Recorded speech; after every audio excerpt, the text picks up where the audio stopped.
But take two of game number one between TaToH and MbL. MbL will be our blue Hun player to the north of the map this time, and TaToH will be our red Hun player to the south. Right off the bat, I do not like TaToH's map whatsoever. Oh yeah, speaking of creators again, the reason MbL called the restart earlier. Gold and berries a bit more protected in the back there, but overall not really a map that I could see easily protected in Castle Age. Yeah, I think Castle Age is going to be a big problem. It's not the worst ever for Feudal Age, as long as you put your barracks and likely stable at the top of the hill with the gold mine, and then kind of like wall there, and then you can just kind of wall to the edge of the map, and then to your TC and whatnot. But like you're saying, Castle Age, there are no comfortable areas to expand, it seems, for TaToH. Yeah, we could place the TC at the top there, at the secondary gold, but not the greatest control of the wood then, and in general, like finding good TC placements feels really tricky here. Yeah, certainly. Meanwhile, MbL is just chilling with his map. He's got a really nice cliff on the right side. His map is fairly wallable. I guess the gold is a little bit forward, but at least he has the back stone and back wood. I mean, this seems like a pretty big discrepancy to me. Yeah, absolutely. And like being like with such an open gold isn't that bad because the wall, as you mentioned earlier, is so easy at the front that he will just have a super safe map. Maybe wood control could be an option later on if he walls himself very tight. But if he goes for ranged units himself, he should be fine. Yeah, certainly. Especially, I think, in comparison to how bad TaToH's map is, MbL's map looks like he's playing Black Forest or something. Also, deer's super easy to lure for him. I think TaToH, yeah, TaToHs aren't bad either. I think both have taken a deer already. And MbL's going for number two right now. 3 on wood for MbL, 3 on wood for TaToH. Should just be scouts be scouts. Ooh, MBR going for different walls than I expected of him. Going for the big ones here at the left hand side. Those are Interesting. actually the ones I was thinking about. Were you thinking about from the oak forest to the palm trees? Yeah, just to the top. That's normally the MBR style, right? Walling yourself very small and then trying to expand. But I like those walls more, obviously. It just secures the back wood line so much more and the secondary gold. Yeah, I think the secondary gold is really nice to have, but especially because the back wood line, it's not bad, but it's fairly thin. So if he walled himself close to the TC, then he might not be able to deal with any like towers that come in, because all of his other wood lines are forward. Yep. In Feudal Age, not the biggest problem, but in Castle Age, it could be. That is not a straggler tree, and MbL is walling everything. He will be super walled here. What will he play behind this? Still scouts? Or Oh, can he be sneaky? I mean, I feel like I've cast so many MbL games where like he walls himself really extensively like this very early on. I'm like, okay, he can do something really greedy right here, and then he'll just go for like a completely safe standard opening. Like he'll just, yeah, he's going 19 pop scouts even. I think he won't have the food for it, right? He just got the second board in. Yeah, he clicked Uh, Loom there, but he needs to queue up more villagers. 3 more villagers queued up even. Maybe he was So, scared having the villagers out so far, and the villager at the top could run into a wolf, which actually happens. oh yeah, well, not quite, Yeah. but it could have happened. TaToH Scout also obviously could have just happened to buy at a very inopportune time for MbL. So I think that is a perfectly reasonable decision. Meanwhile, TaToH, for his part, just going to be going for the 21 pop scouts, most likely. Looks like a barracks quite early though. And someone on gold, so that will actually be a man-at-arm opening. Yeah, looks like it.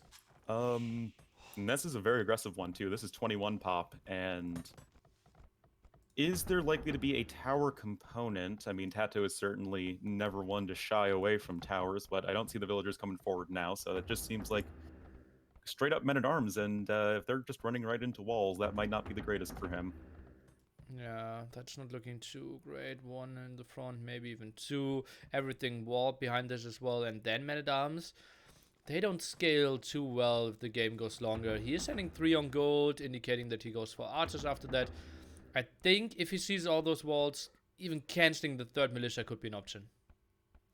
That, I think, would be the best option. I think TaToH probably realizes about the walls at this point, but I think militia will indeed complete. And TaToH's just going to now be walling himself in at home. I do like the wall he kind of did to the right side, making sure that his gold and secondary stone are extra secure. So that's at least something that is going okay for him, and instantly adding on the archery range as soon as he hits Feudal. Makes sense. MbL with the stable coming up after that. Then we'll go into heavy farming. The 10 on wood, everything pretty standard. Still pushing deer. Didn't bother to scout at all so far. Just saw the barracks and then instantly ran back to push some deer. Yep. I think MbL probably has a decent idea of what's coming. Even deleting the palisade walls just to make sure that his base is going to be nice and secure with the beefier buildings behind it. And yeah, should be pretty safe for the time being. Just a little bit of a wolf in the way for TaToH, but he's going to keep on keeping on. I think, honestly, TaToH will be surprised. Oh no, MbL will be surprised seeing the 3 Man-at-Arms now. I think he was expecting TaToH to go for the pretty straightforward standard scouts as well. Now Spearman coming from TaToH. MbL, he can't engage this for quite some time. Nope, it's going to take a little bit of repairing for sure. Notably, TaToH, of course, going to be a little bit slower with Bit Axe and Horse Collar, which is kind of just the price you pay for going for Men-at-Arms. So MbL's economy will be better if this drags on, even though he did invest in the earlier walls. But MbL's actually just going to go right for the counterattack. I don't think he'll make it in. I don't think he will make it in either. Wall's already complete here. Not a lot of HP on those, but distance is too long. And I like that MbL went for the stone wall behind this, because always trying to repair over and over again with only a palisade wall would have been quite some investment.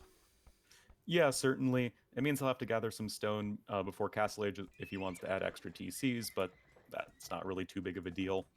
And he'll just be super duper safe. I only saw the end of Leary versus Yo for the Hun War, but it seemed like stone walls worked out pretty well for Yo in that game. Yeah, probably. And he had some weird walling there as well. So let's see how this will go. MbL is now trying to find some skirmishes here, but he can simply not engage this archer range for MbL. Also later than I expected. Yeah, he's definitely been fairly late with this. He's been very intent on getting lots and lots of farms rolling. Already has around 10 or so, compared to TaToH just seeding 5, 6, and 7. So we know the food income for MbL is going to be far superior, but TaToH's going to have fletching done in just a second. And that's going to make this a little bit of a tricky defense, because if nothing else, the Men-at-Arms are good at battering down buildings. Oh, yeah, they absolutely are. And a lot of dancing here by MbL, trying to make something happen. Skirm count now at 1, Archer still 3, and MbL, he's buying himself some funny time here. Yeah, Scouts kind of taking a bit of damage. Some villagers forced to come and repair, but even with fletching, 3 archers aren't going to kill a villager that fast. And looks like TaToH feels like he needs to retreat right now, which I would say is a win for MbL. Yeah, absolutely. And he's even queuing up more scouts. That's a bit surprising to me as well. What are scouts really achieving? I think Skirm is the unit to survive, and then we have to go Castle Age. The difference between like 3 scouts and 4 or 6 scouts, I think is very minimal in this scenario. Yeah, I mean, 3 or 6 scouts are going to be about the same in terms of picking off straggler units or villagers, and are about as equally ineffective in a straight-up fight. So I think you are totally right on that. Just make skirmishers. Skirmishers kill everything in the Feudal Age other than scouts, and TaToH hasn't shown a stable yet, so you don't have to be too worried about that. Speaking of not showing a stable yet, that's the reason, because he's just starting it and is building it basically out of the map. And also looking at his resources, I think he won't go for scouts. That will be his, well, 3rd building. It is a weird timing for a stable, right? Will he go for scouts? I don't think so. I don't think it's a good idea if he chooses to go for that, as MbL is actually already switching into archers, so really not hammering in the skirmisher play hard whatsoever. And I'm not entirely sure. TaToH hasn't queued anything up just yet with the stable, so maybe it is just for a knight transition, or maybe just even bloodlines and husbandry for cav archers. Nope, never mind. He is going for 2 scouts. That's so weird. Having 500 food in the bank and adding 2 more scouts? Delaying his castle age time there. It's not like the skirms are moving out. The only way that those scouts are efficient is if MbL gets greedy and wants to kill the army of TaToH. Yeah, and I feel like that isn't super likely for MbL. But you're right. I mean, these scouts it's 60 food that could have been towards Castle Age, and that is pretty much exactly the amount that MbL is going to be ahead in Castle Age time, which is pretty funny. Could have been the same time. TaToH did indeed cancel the second scout then. Has the first scout and the second scout. And now goes back 2 villages ahead. How will we go after this? Probably crossbowman from TaToH, MaSmoRra, and CA from MbL. He just said it in the game earlier. In Hunt's War, he doesn't really like to go for knights. Yeah, I mean, with the Hun Wars, it's very stylistic in terms of what people like doing. And MbL deleting the wall does feel like he wants to go out and pressure, as the mixed archer skirm army will beat a straight up archer army, but that's where TaToH has these extra scouts. And yeah, it's all about trying to take the best fight possible. Nice little snipe there from MbL, but TaToH has high ground still. Let's take a look how he wants to engage this Mr. MbL here, fighting against the high ground, as you said. TaToH's still running around a bit, but that's not really a fight he is taking properly at the moment, taking heavy losses. Heavy losses indeed. MbL just has way more units right now, and the men-at-arms are, well, they're just like trying to catch up, but they're just too slow, man, and not being super effective. And TaToH forced to run away with his 4 archers. What are his next buildings? Okay, so 2 extra archery ranges, so it will likely be for eventual cav archers, but MbL just seems a little bit ahead of him. Yeah, and getting the Trinity. Indeed. Crossbow Bodkin Bowsaw. Every time. I think the walls will hold long enough for TaToH to get his skirm numbers up. I think I want to see elite skirms instantly, and that's indeed what TaToH is going for. Ballistics, an upgrade that we could see from either player. MbL already rushing to the university with 2 villages. Yep, wants to go for the very quick ballistics, as when you have it even like relatively even numbers of army compared to your opponents, it just makes taking the fights so much easier. And yeah, it's going to make, especially versus the skirmishers, which you don't really want to get too close to if possible. But right now it's archers versus skirmishers, and that's not something MbL should be too happy about. I think MbL could even fight with his 2 scouts there, right? It was only 1 archer, the rest was skirmishers. It can really make the skirmishers bug out. MbL now taking the hill fight here so far, both with +2 attack, 1 defense. Elite skirm tag now for MbL as well. No surprise. No surprise at all. Skirmishers just feel a very present part of the meta in Arabia these days. Everything's all about skirmishers in Feudal Age, early Castle Age. And TaToH, interestingly, getting +2 defense for his skirmishers is going to be super useful versus crossbowmen, but MbL not really going too heavy into archers, as he's now switching into knights, just like you said he loves doing. I'm a bit surprised that he is going for those. Like, he really ranted quite a bit in the games we did cast before. Like, oh, it's such a big mistake, just go CA skirm. I think the main reason could be because he didn't spot any skirms from TaToH, any CA from TaToH yet, and therefore feels the knights will do some damage. But once TaToH gets onto 10 CA, I honestly feel MbL will regret his decision going knights. Yeah, there are still 10 skirmishers, so it's not like the knights are going to be completely ineffectual. And it's not like Bloodlines is a bad upgrade to get in general as Huns, but it does appear that both players, They're went a roundabout way of getting to Cav Archers, but they're gonna get to Cav Archer v Cav Archer eventually. Okay, TC number 3 for TaToH, exactly where we wanted to see it, and night production continues. I wanted to say stopped, but it continues, which is a surprise to me. Okay, maybe it was just debating me and was hoping that TaToH is watching, and now we'll get the big night switch in here, but I feel the composition of TaToH should be better in the long run. If you want to go for knights, it kind of has to be with +2 defense. Yeah, totally agree. Otherwise, they just don't really have the tankiness that you're looking for in, well, and ideally a tanky unit. Also, TaToH notably adding in TC number 3 at this point, whereas MbL still only on the 1. Knight's much harder on the eco than Cav Archers. But I feel like his army is going to be better in a straight-up fight, at least right now. Yeah, especially without bloodlines. Makes for TaToH a bit trickier, but at the moment, it's just about the scum dance, and bows really love to dance, apparently. Look at that! What are they doing? Oh, man. Classic military tactics, as Sun Tzu says. Make sure you run back and forth within around, 2 meters, just to make sure that your opponents can't track you. Yeah, and if arrows are flying, just go for the split. Exactly. I have the Art of War behind me. I'll check that reference later. Page 67. Oh, okay, thank you. Siege Workshop, though, on the hill here for TaToH, gonna do wonders versus the skirmishers, and it's still a little bit tricky. I mean, I'd feel a lot more confident in MbL taking this fight if he had +2, but obviously he does not. Okay, eco upgrades seem pretty similar for both of them. Bloodlines basically the only difference. +1 defense for MbL as well. That's still a massive amount of skirm fight. Now the Mangonel here for TaToH could get sniped. Archer range number 4 as well. TaToH knows that he wants to commit in Castle Age quite heavily. Makes sense.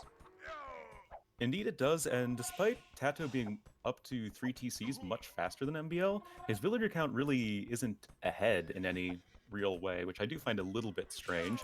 Ooh, also, maybe the range is going to get denied. Indeed it is, but the Mangonel coming out at the perfect time, or horrible time, depending on who you ask. And that was also like a very, good Mangonel with strong reflex. It was like just coming out, turning around, and instantly shooting there as well.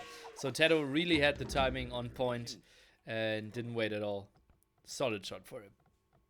Yeah, and I think that will, if not give TaToH an edge right now, at least even things up. And as you're saying, his army is going to be much better in the long run, but there's the +2 defense from MbL, adding in stables 2 and 3 at this point, so he loves those knights in Hun Wars, man. TaToH sees still something in the stable, so he knows that at least one knight is queued up. I think going for too many skirms now could be a mistake. Bloodline's still missing. I feel the long run composition for TaToH should be better. Finally goes for bloodlines. MbL, should he try to lure TaToH in and wait for a lot of army and then release all those knights, or should he try to keep the Mangonel numbers as low as possible?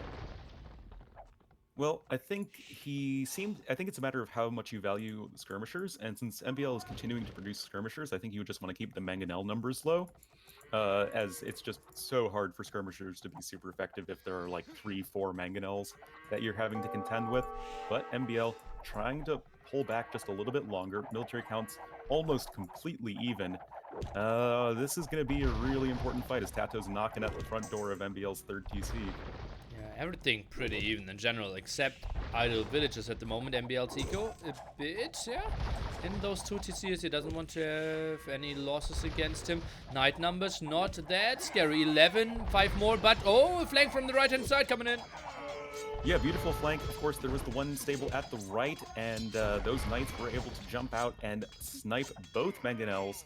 MbL will save that TC for the time being. The skirmisher numbers are going to plummet to 0 very shortly. However, TaToH is critically keeping that mass of Cav Archers alive, at least for the time being, as Thumbring completes as well. Oh, that's so sexy for him. Short distance, fire rate so much better as well. CA still alive. Most, oh well, even all skirmishers at the front died there. Could be quite ugly. Goldchef mining heavy plow behind this. TaToH wants to keep his eco alive. MbL with the 15 pop lead.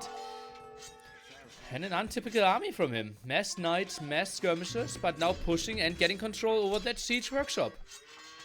Yeah, that's certainly going to be quite nice. MbL now learning from his past mistakes. Skirmishers not going to be in range of the Mangonel. Of course, I say that, and he backs up right into a perfect hit.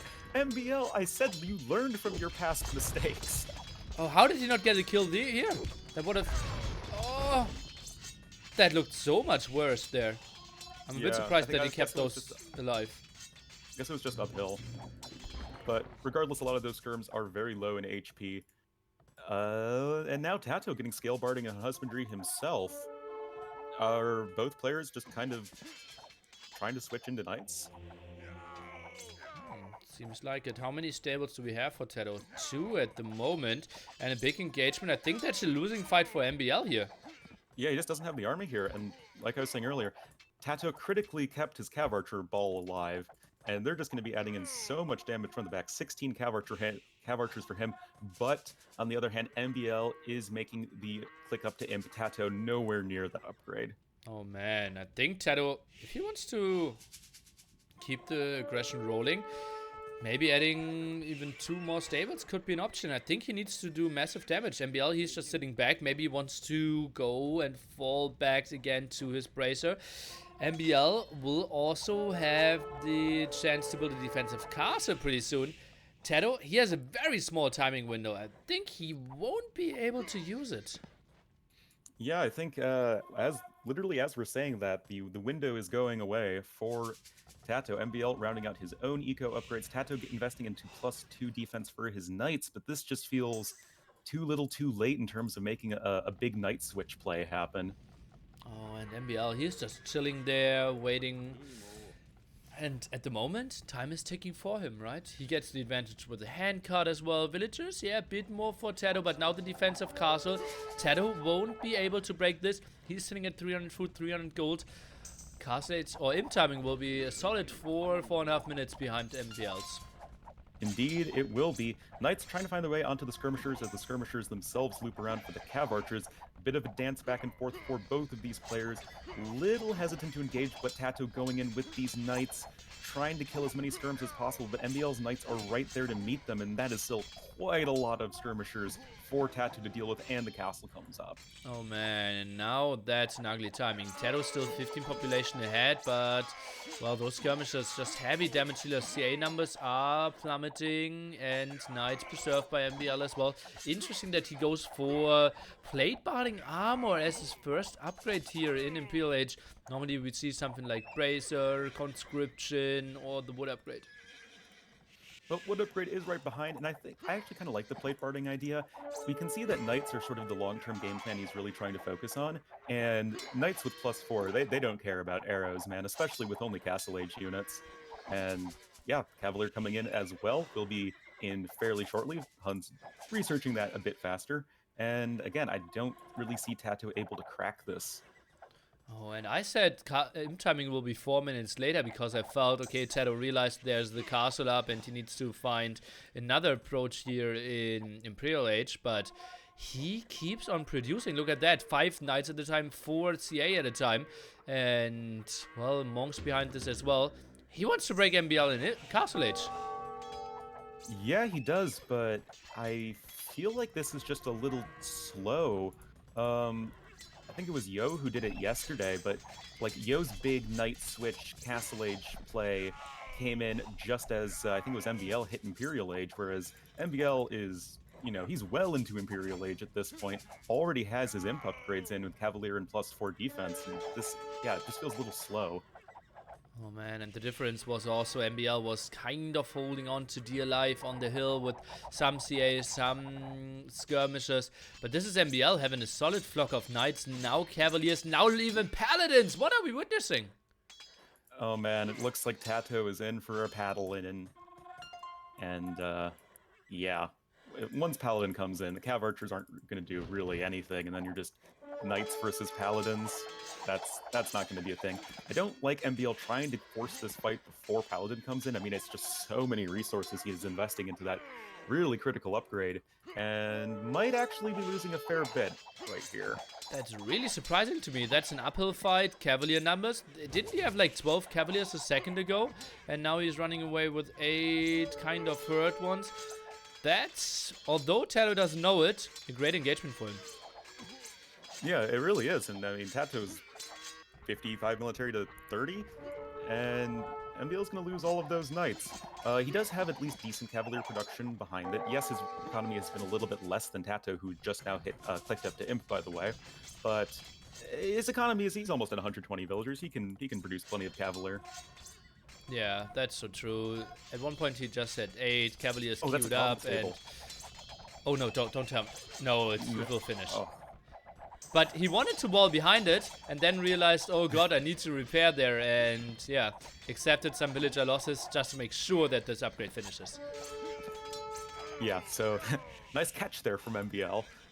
But I mean, when all is said and done, Paladin is in, and we're looking at Paladins versus Castle Age units. Yeah, they're missing Blast Furnace, but other than that, they are fully upgraded. And I don't see TaToH holding on with only pikemen. Well, for now, that's his only option, right? I love to mix in like 3-4 monks in those spots as well. Simply because they're so efficient with such little investment and don't really need to tag them. Right hand side or left hand side, we have some control over those 2 neutral gold spots. TaToH with the castle on the hill. If TaToH is completely walled off, which he's trying to achieve, it is kind of okay in the long run because he stayed so gold efficient. That is true, and TaToH's even coming for another castle on this hill on the right-hand side. Kind of like the 2 castles guarding the 2 big hills in east and west. But again, we still have to see some sort of answer to these paladins. Halberdier is going to be what you want against that. And I mean, it's not like TaToH's pikeman production is terrible right now, and MbL keeps taking these fights uphill. And TaToH has a lot of resources, can instantly go for Blast Furnace and Halberdiers. Oh, Iron Casting before that. Okay, but still, he will be quite cost efficient. The question is, the gold that we are fighting for at the left-hand side, whose is that? Well, It's not a neutral gold. I think that's TaToH's. It has to be, right? Yeah, it is TaToH's gold. Okay. Yeah, he's mined out in the back. So TaToH actually has 0 gold income right now. Uh-oh, wants to go at the right-hand side, but look at that, a castle. We have a special name for such castles. Oh, somebody summoned doubt. And that's GG instantly. Oh man, that was an ugly one. And yeah, balls in the back. I like 30 seconds ago, I was about to say, well, both pop 190, we are going into an even game. And suddenly, a plop! 50 pop gone, all villagers, all the momentum, no upgrades finished. Yeah, that was just a really swift moment where MbL was able to force some engagements before TaToH got his upgrades in. And that, I think, was a huge deal. But where did everything go wrong for TaToH in the mid game? Because it felt like things were really even for a long time. And then MbL just like clicked to Imp. Yeah, let me think about it. Eco upgrades were pretty similar. The 30C villager count was quite similar as well. Why is it maybe lacking bloodlines and therefore he didn't take the greatest CA against CA fights? But MbL didn't really make that many CA, did he? I mean, it was mostly just the skirmishers. Probably have to rewatch. I'm asking you because I don't have any answers. Yeah, that's obviously sometimes tricky if we cast, right, to spot such things. I think it was TaToH. Well, he went for the knight switch then, right? In a spot where they were pretty even. True. And MbL had like already made the knight switch, so. And if you get the upgrades plus 11 knights, that's basically Imp. Yeah, that's pretty similar resources spent, and you can see just looking at the timeline in the achievements that right before when MbL is clicking Imp, you can see TaToH's military increase by a decent amount. So those were those knights. but just not really able to get anything done as MbL critically got that castle up in the front. Yeah, and just shortly after Imp, TaToH is losing some army there, is trying to get back onto reasonable numbers, but MbL them with the better numbers. Solid play by him. Indeed, indeed. And that will be game number 1 going to our Aftermath player. And they are likely already into the draft at this point. Well, MbL said he wants TaToH to host. He loves to have the second and third pick and only give the best civilization, quote unquote, away. And what is with the Islands, Team Islands Wombo combo that we've been seeing? Leary did it earlier today. I think TaToH did it yesterday as well. But as I said, I don't like those home map choices because some of the maps are just too similar. Oh, I mean, I totally agree. But it's weird because even when players have been picking islands, I don't think we've seen a single water map that has not had a forward in Feudal Age. Agreed. Yep. The straight up water fights didn't really happen, and most of the time the person investing into water the most lost the game. Yeah, I totally agree. Okay, they took some time giving us the draft link. Oh, well, So, we're actually almost done with the draft. Yeah, I just jumped into it, and we can do it step by step here. I have the Mongols ban for TaToH first. He's on the left hand side. We'll have the first pick of civilization. MbL will have 2 and 3, and 6 and 7. Indeed, that is the case. TaToH going with Japanese. Aztecs for MbL. What are MbL's home maps? Scandi and Mongolia. So, makes sense that Mongols would be banned. Mayan ban, I guess, is just for Scandinavia or Mongolia. Not really worried about the water maps as much. Mongolia, I completely forgot about that. Team Islands. And what else do we have? Scandi. Scandi. Okay, so he surely wants to secure Mongols for himself. MbL. Well, that was banned. Ah, that was banned earlier. Okay, Mayans banned as well. And that's a lot of archer civs for TaToH.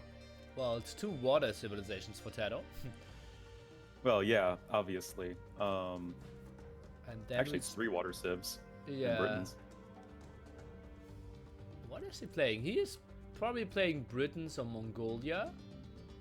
He did that yesterday, remember? And Scandi?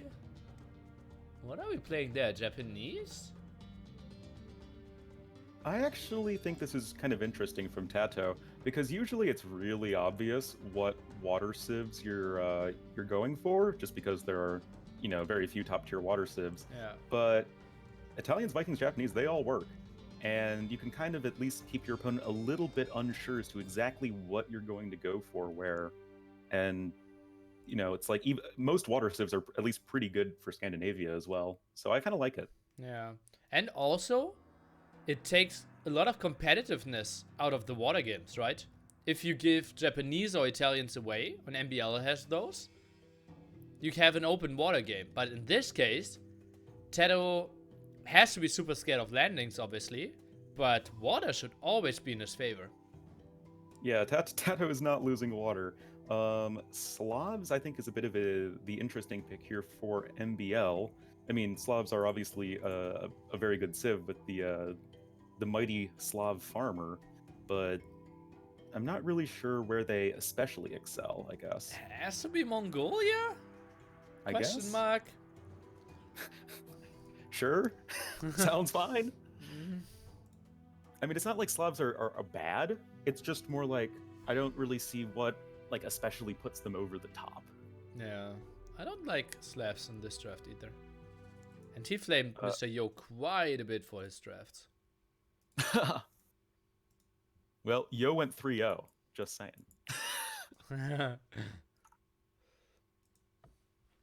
But we are getting into, looks like, normal islands.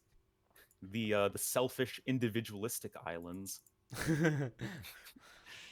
with MbL here in the north of the map in the blue as the Huns once again, and his opponent losing game number 1, looking to strike back on water where he is always very comfortable. It will be TaToH in the red as the Japanese. I did some funny scrolling here. With a normal Woobly overlay, it looks so bugged compared to the Capture 8 scrolling. Okay, Japanese against Huns. MbL earlier said that he liked to play Huns even on water, and then only in the game decided to go for the sneaky one villager debate. So potentially he's just fine playing water, just some fire galleys, and then transition into war galleys with a strong Huns eco. Yeah, I mean, until you actually get to the Imperial Age, Huns are going to be a perfectly serviceable water civilization. You know, I guess kind of like Celts in that respect, where you do have the extra wood, you just don't have any late game options for you. But still, compared to Celts, Huns are going to be much stronger on the land, much going to have a bit more options when it comes to forwarding and such stuff like that. Notably, I think as well, TaToH has lots and lots of water to the south that he could go for a nice Japanese fish boom. Yeah, that should be a really good map for him. The question is, does he maybe want to put the pressure onto MbL? If you have the front dog with Japanese, you control the map just so much better. I think with Vikings, you want to go for the side dog. I'm a bit surprised that TaToH actually isn't playing Vikings on islands. Feels for me like the best civilization. And is going for Japanese here on the normal islands approach. Is he maybe keeping Vikings for something like Scandinavia? Yeah, I think we have to assume Vikings are for Scandinavia then. No, because... but without fire galleys? No, rather for Mongolia. They have to be for Mongolia then. Yeah, then you're doing Vikings versus Britons though. And I like that for Britons. No. TaToH has Vikings and Britons. Right? Oh. Yes. He will play Britons on Scandinavia, Vikings on Scandinavia. And you mean Mongolia? Italians, yeah. And Italians for Team Islands. Yeah. I like your original game plan better, where you pick Vikings here, and then pick Japanese on Scandinavia and Britons on Mongolia. Just because this is the most defensive of the water maps, where you can more comfortably go for the back docks and stuff like that. Front dock by MbL, front dock by TaToH as well. And TaToH will have a deep fish directly in his dock, basically. Good for him. MbL, not with the worst fish either here. And yeah, pretty solid starts. Exactly what we expect from those two players starting the game in time. Yes, that is always nice, indeed. This has to be like, is there anything other than a landing in MbL's near future? I think it wouldn't be too bad to just open triple dock and then go for a castle edge landing. I think I think that too far behind. Yeah, I mean, it's not like Huns are uncompetitive in feudal age water versus Japanese. I actually kind of like that idea. I mean, Huns are like one of, if not the best castle age civilization in the game in terms of like what they can do. That's, you know, especially powerful on land. And, you know, if you can have at least sort of water control enough to at least get a transport ship over, that could definitely make some damage happen. I think that won't be too bad if you just go for war galleys and try to get ballistics earlier. I think just a competitive, like both of us building galleys against each other, won't be the worst thing ever either. No, it won't, but you need to make some sort of switch happen in Castle Age if you're MbL, right? Because otherwise you're just going to get clocked in Imperial Age by Japanese on water. Well, that's, yeah, a very, very far scenario. Well, I thought you were saying, like, go for fast ballistics and just play the galley water game in the mid game. Yeah, but I think you don't have to basically lose that. Well, I guess, yeah, you definitely don't want to, you don't have to lose that, and you don't necessarily need to, but assuming things are still at parity as you reach Imperial Age, once TaToH gets shipwright, that should be a problem. It's a very expensive upgrade in 1v1. That's true. That's certainly true. But you know, why have all of these interesting theory craft discussions when you can just go for a landing in Feudal Age? Well, we have the transporter on the way. And let's see, it's again one villager, one scout. TaToH is going triple lumber camp at the bottom. His gold spots are spread around on the good side for him. Stone, both at one spot to the left hand side though. Yeah, but at least they are kind of back. I think there are certainly worse maps you could have as far as dealing with the landing goes. But MbL is arriving to the party up to the Feudal Age just a villager faster than his opponent. Oh no, don't run into the TC. Oh my god, I think he thinks TaToH's somewhere else on the other side of the island. And TaToH had to see that, right? Yeah. Like, he Unless, moves the sheep you know, now. Yeah. Unless Builds an TaToH outpost. suddenly developed blindness in the last 10 seconds, I think he's Town watch. fine. But do you see how little TaToH is reacting? No think it's tower. Now he builds one outpost, went for town watch. And we'll just wall the villager there. We'll build the counter tower, which is kind of late. No, he just needs to send a few more villagers, I think. Yeah, but I think he could have prevented the tower from MbL going up. Yeah, This is going to be close. but Yeah, okay, MbL it doesn't matter. Yeah. Well, how low are the gates? The gates are not that low. Just immaculate defense from TaToH. Like, that is the exact opposite of how Yo handled it, and this is just pretty much perfect, right? Yeah, probably. Instant town watch, super important. Kills the villager, small investment there.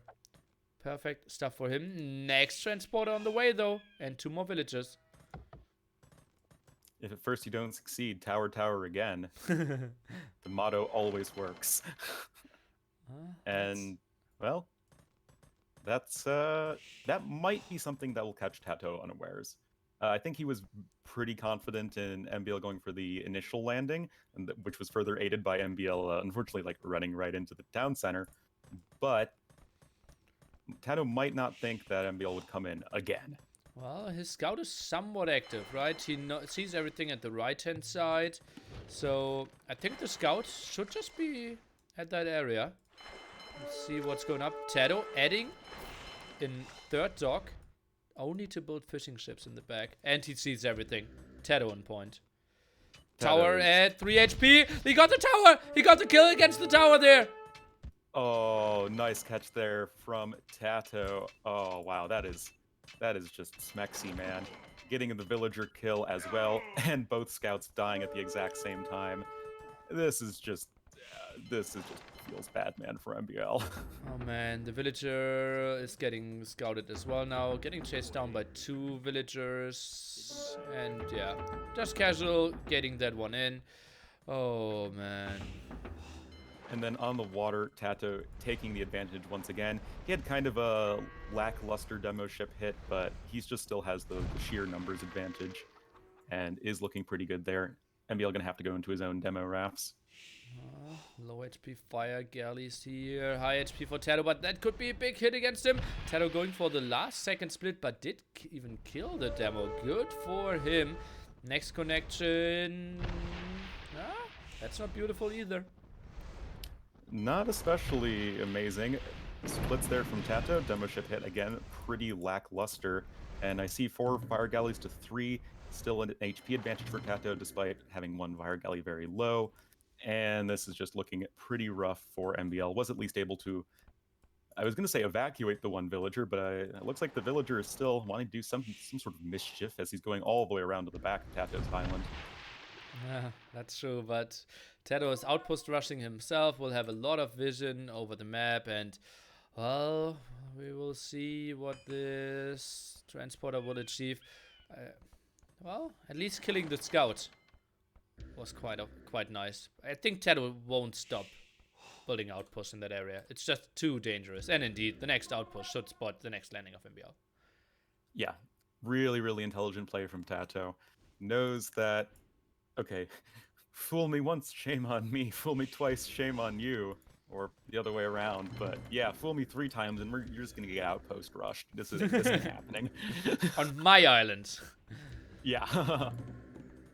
And well, TaToH has 3 archers ready at home. Probably wants to go for a transport himself. Yeah, he is going for the transporter. But where? Okay. Furthest behind dock.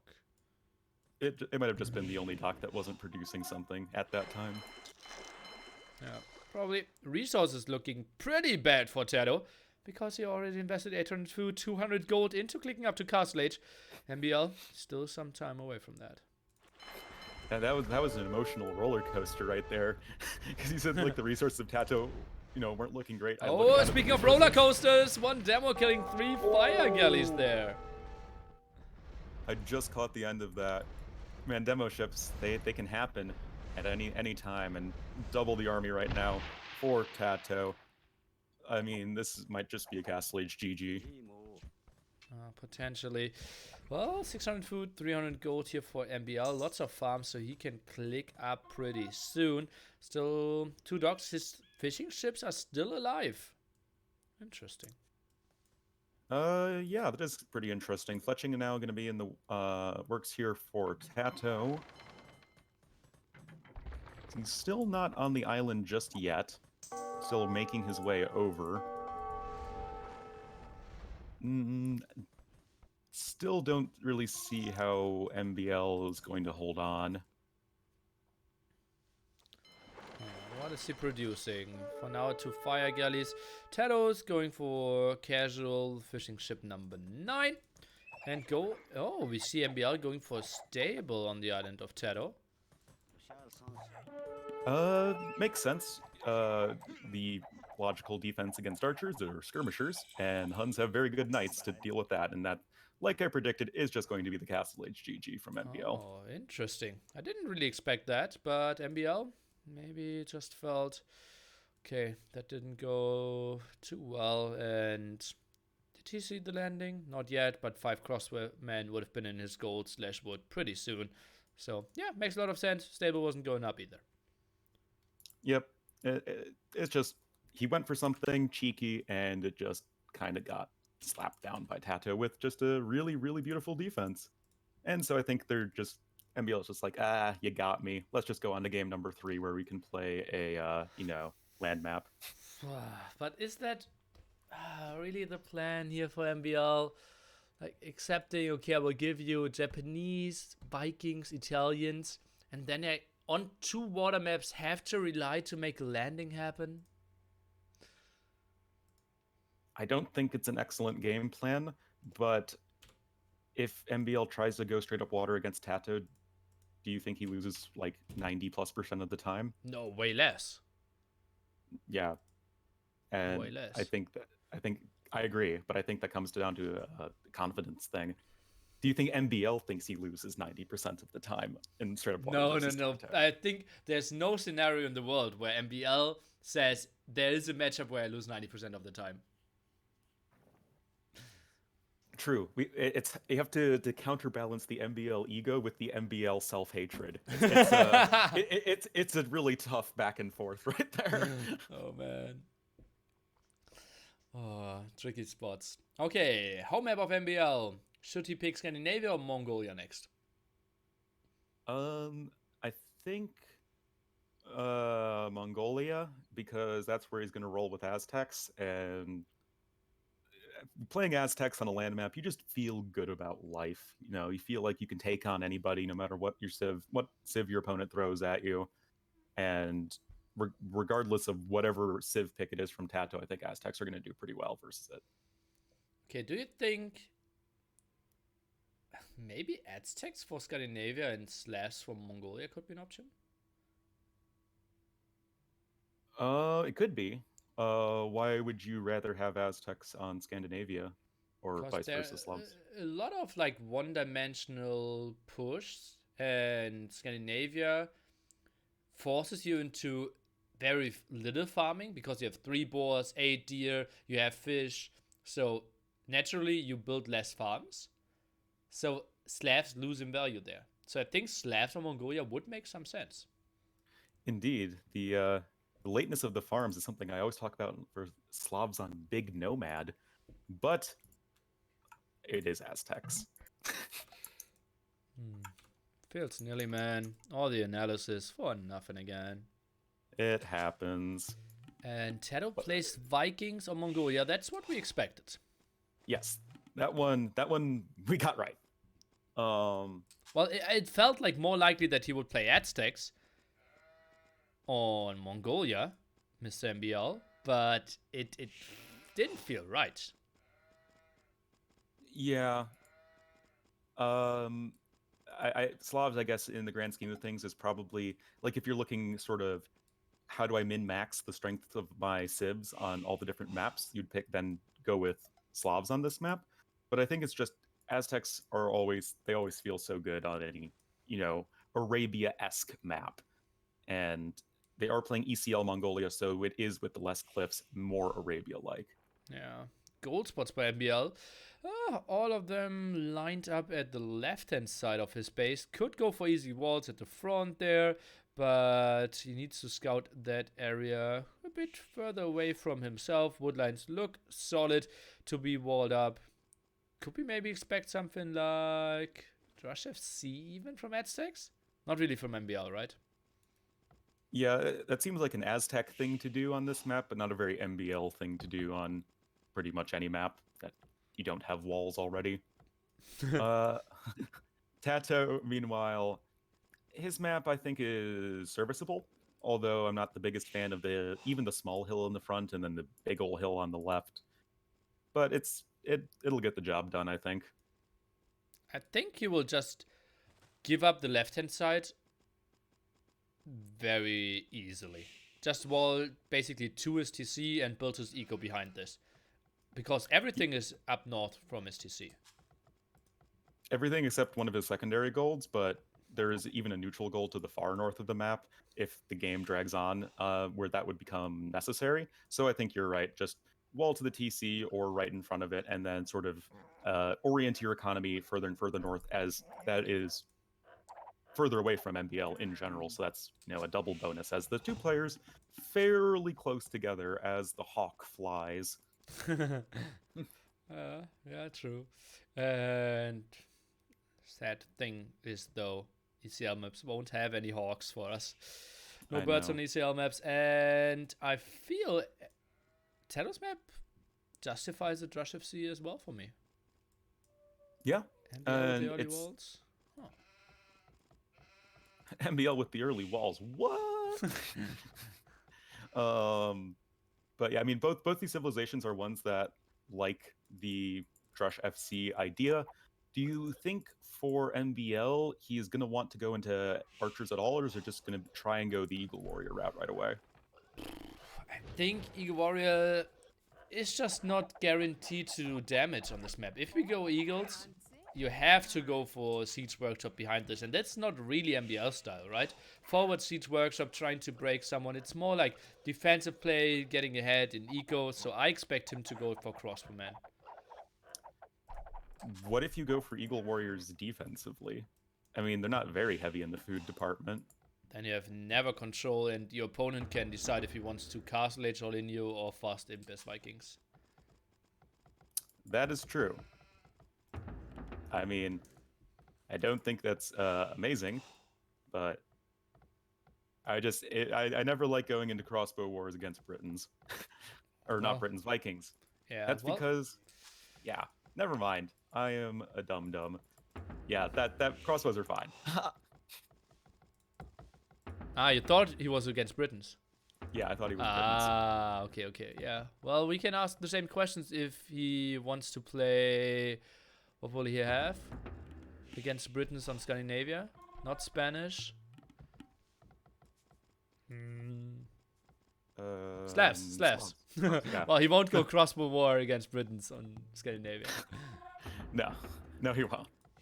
Oh man, and I have already even had coffee at this point, so that's not even an excuse I can make.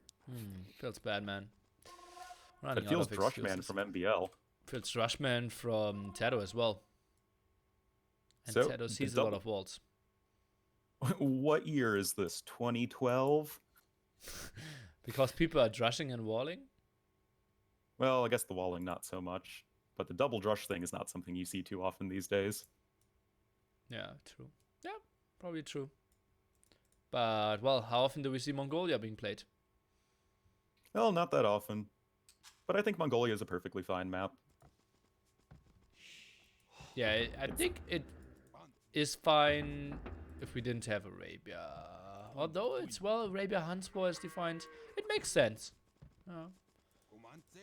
Yeah, I mean, because you're specifically going with the Hun War, I think Yeah. if you should have at least the option for another semi-open land map.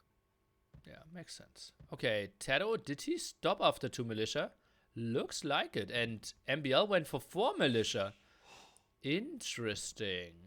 Okay, so different approaches. MbL felt he could do some damage. TaToH very quickly realized that he would not, unless he squeezes through. And third game in 2 days that MbL is building a gate basically at the edge of the map. This is so weird how often we are seeing it. Villager without Luma as well. Yep. And Nilly, MbL, who thought he could do damage, made the extra militia, is going to run into a fully walled TaToH, and TaToH, thinking he couldn't do damage, canceled the third militia. Or no, he canceled the third militia. And there is a hole. And he can do damage, and is doing damage, killing a villager. Oh, man. Uh-oh, and we all know about MbL's mindset there. He won't be too happy.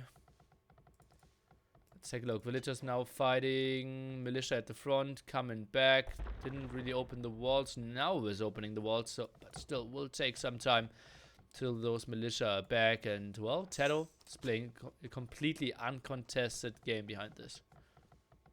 Oh, certainly. TaToH also first player to click up to Feudal Age. MbL doesn't even quite have the resources just yet. This just feels kind of painful, even having to bring the militia back home. Totally ceding any, like, forced repairs or anything like that. Now the question is, TaToH sees, okay, 4 militia against me. What's his option? Just run around and try to force the militia as far away? Or is he just maybe trying to suicide against 1 villager and try to get a kill? It seems like he's running away.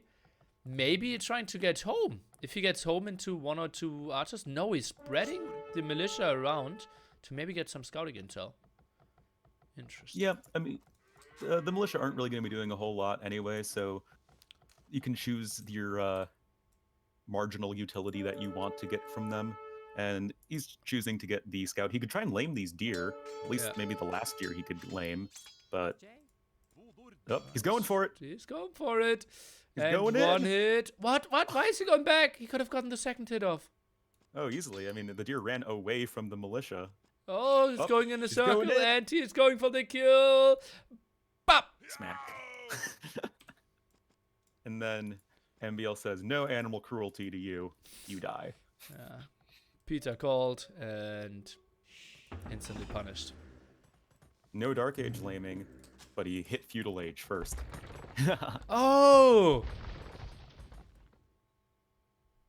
That's interesting. He hit Feudal Age. Maybe that's why he ran away. Because he hadn't quite hit Feudal Age yet. Well, but laming I consider the first hit already. Oh, that's true. Yeah, the rule is before 7 minutes. Oh, okay. Admin loss. That would be so funny. That would be hilarious. Anyway, TaToH, interestingly, going for... Well, I guess he just wants to go right into the fast castle age. Viking's going to be really loving that free handcart right away. And TaToH's just so safe at home right now. TaToH confusing a mill with a lumber camp here at the top. Oh. Or no, that's just where his forage bushes were. Hey, yeah, I know. He's just clicking the wood there. Okay, Yeah, so indeed it will be eagles. So your mistaken prediction is actually right. Goes for the +1 defense.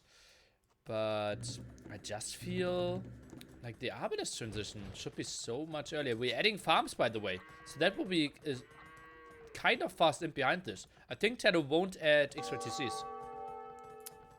Well, Viking's certainly one of the best civs in the game to go for that fast Imperial Age, just because the economy that the free hand card gives you is just so insanely powerful. They're even like better than Slav farmers for a little while, which is crazy to think about. And MbL, how are you going to react to an early imp play like this? He shows that he Eagle has Warriors. +1 defense on his militia. Well, I mean, TaToH's going to see the 2 barracks here. Yeah. Anyway. Eagles in 5 seconds will have the +3 attack. TaToH should probably attack a bit here. Goes for crossbowman. Scout could help out a bit. He doesn't even have fletching. What? Yeah. Goes for crossbowman.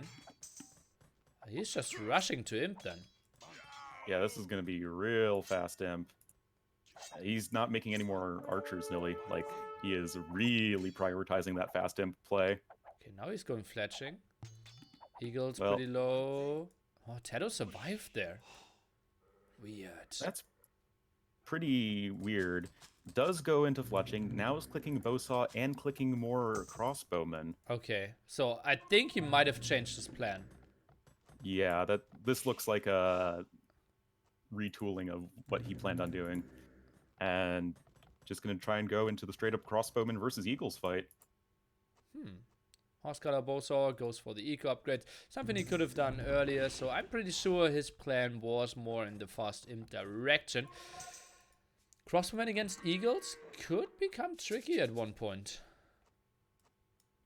Yeah, that's why I was saying it was a possibility. I mean, it's something that you can't just make crossbows against pure eagles. You're gonna just die, or at least not be able to do any damage whatsoever. TaToH even feeling the need to build the defensive siege workshop. I mean, I guess MbL's still only on the 1 town center, but he hasn't really made any real indication he wants to go forward. Yeah, but I think I like the reaction there from TaToH, because MbL with all those eagles, he should make something happen, because he cannot win the game with 1 TC. Look at that, he has like 10 farmers, a horrible lumber camp. He needs to do damage now. Either do damage or throw down 2 TCs like yesterday, but he's doing neither. Yeah. He is patrolling around the map with Eagle Warriors, trying to at least reincarnate the birds that don't exist on the ECL maps. TaToH trying to go for some scouting here. It's tricky for TaToH to now find out what MbL is going for. Will build 1 outpost here at the front. I like that. He's putting himself below 100 stone though. I think TaToH is fine with playing at 2 TCs. Sees the Eagles, +2 defense. Will get a solid shot off. A very solid shot number 2 as well. Yeah, that's 2 dead Eagles right there. At a minimum, MbL will get at least a huge portion of the relics. Like that TaToH still has his 5 HP scout running around to potentially snipe any monks.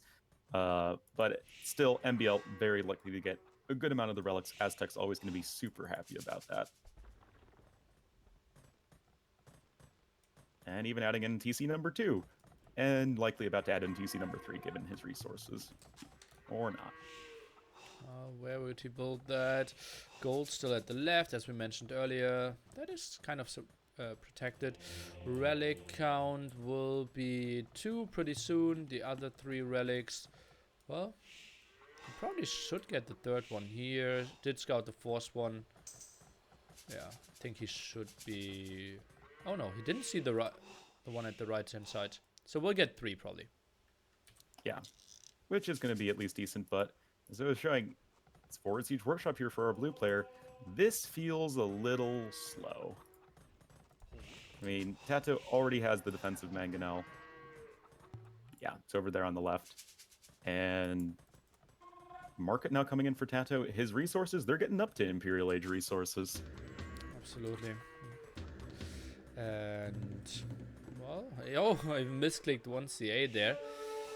And MbL going for Sanctity. Interesting. So that will be a Castle Age push here, but not that many villagers on gold. Only 8 at the moment.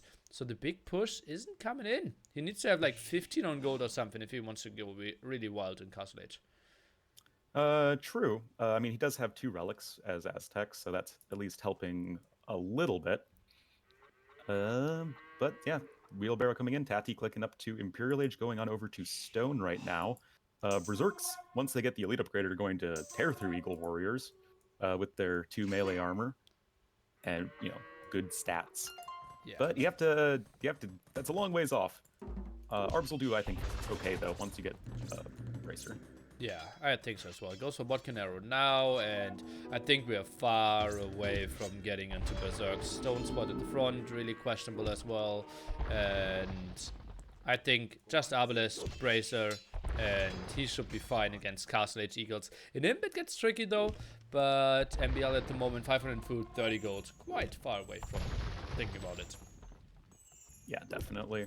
TaToH does have the 6 on Stone, though, so at a minimum, he does want a defensive castle, which would certainly not be a bad thing. Is that a defensive tower for TaToH? Yes, it is.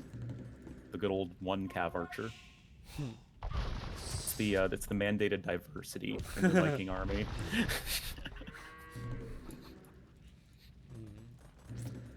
+1 defense on those archers now. Does not have that many resources. Is heavily housed at the moment. Where is he building new ones? Okay, at the top there, 3 archer ranges for him. Mangonel not in range to kill the ones of MbL. Tower now up, trying to save his archer ranges. TaToH won't take any losses here. MbL behind this, up to Imperial Age as well. Did he use the market? He very well might have, but his villager count isn't nearly as strong as TaToH's. Also doesn't have handcart or bowsaw, so I still kind of like TaToH's position. Tracking coming in for MbL. I mean, if he was playing Slavs, he'd have that for free. Why did he not play Slavs? I mean, come on. Ooh, nice attack round there from TaToH. Oh, it does get the 2 for 0. Sick. Okay. Yeah, that was a beautiful play there from TaToH. Ballistics, Arbalest, Thumbring, all coming in for our red player. He is looking really good to make a big early imp push happen. Oh boy. Okay, let's take a look. The Eagles. 5 defense for them now will be against 10 attack. That won't be that sexy. Let's take a look. Arbalest spread formation. Mangonel shot is not hitting. TaToH going with an aggressive siege workshop. 5 population ahead at the moment. And he is pushing in a spot where MbL feels like he's super vulnerable. He's now trying to get a defensive tower up. Still only 2 TCs. TaToH is building one super far away at the right hand side. I'm not sure why he chose that as his 3rd TC spot. Yeah, especially as Vikings, in this situation, your army is pretty clumped together. But TaToH going in right next to the Watchtower. I mean, the Watchtower is not going to be doing a ton of damage, but the Mangonel is kind of out of position, and Arbalests are notably terrible at destroying buildings unless you're Mayans or sometimes Saracens. But could potentially have a ton of Eagles jump out and kill him. I feel like that's really risky. Okay, now it's starting to back up. Siege workshop number 3 now. Is that really necessary? TaToH going for the stone on the outside. Is he continuing to produce Arbalest? Yes, he is, but also Mangonels. Those villagers are kind of exposed. Elite Eagle Warriors coming in as well. Whose position do you favor? MbL's, as weird as it is to say. His economy isn't anywhere near as good as TaToH's, but I feel like TaToH could have made an early imp play happen and then just didn't.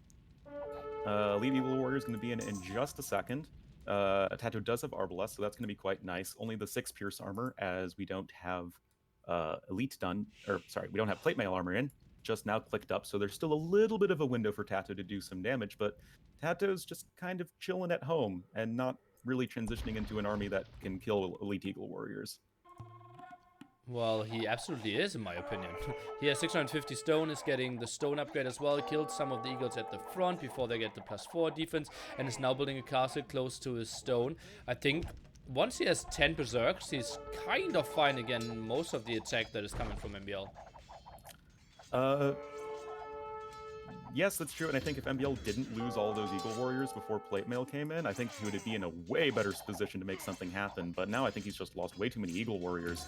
Does still have several Eagle Warriors behind, but they're not going to be able to attack before the castle completes.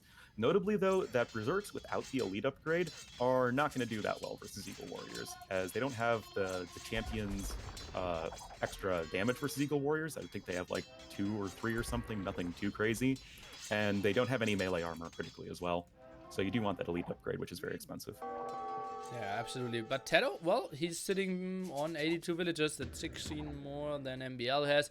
And TaToH, he's in a spot where just chilling is super fine for him. Oh yeah, the onus is on MbL to do something before the Berserk transition happens, but TaToH even coming in with Conscription. I mean, the Eagles do have +4 defense, so they could run around and possibly get some damage done, just not really scouting those TCs to the east for TaToH. TaToH leading a farm there to reinforce his walls at the left-hand side. He knows if he just camps it out, he will have the better army transition and wants to buy time. Maybe run under the castle could be an option. TaToH still firing at the siege workshop though. Castle's taking minimal, doing minimal damage against those eagles. Yeah, Eagles are fine for the time being. Castle now coming up at the front for MbL. His economy is still a decent ways behind TaToH's, though still doesn't even have the Bowsaw upgrade. So Castle number 2 coming up for TaToH. He is just looking totally rock solid in terms of defense right now. Oh man, 3 eco upgrades behind there, and now the eagle trying to jump under there, but the house in the back, that should never ever work here for MbL. Yeah, that is just never going to be destined for greatness, and Stonewall's even coming in on the right. I am always pro Stonewalling versus an Eagle Warrior Civ, and yeah, this the opportunity for MbL to make something happen, I think, is rapidly closing. And that's simply how Mongolia works, right? And that's why Aztecs aren't that super crazy. They're still incredibly good, don't get me wrong, but all the Arabia advantages where you can get so many raids in with the Eagles, it is trickier on this map. For certainty, TaToH beginning the Berserk production still doesn't really have a ton of upgrades for those guys, but still they're at least going to be better than, I guess, the Arbalests versus the Eagle Warriors. And Jaguar is queued up, then cancelled. MbL doesn't really have the economy to switch into Jaguar Warriors. Oh man. Tries to find more openings, now sees that the whole map is walled, loses his siege workshop at the front. TaToH is simply camping it out. Not a lot of upgrades on his Berserks. Well, just at 20 farms, and I think MbL, what army composition can he go for? Jaguars at the lateral skirms? Probably.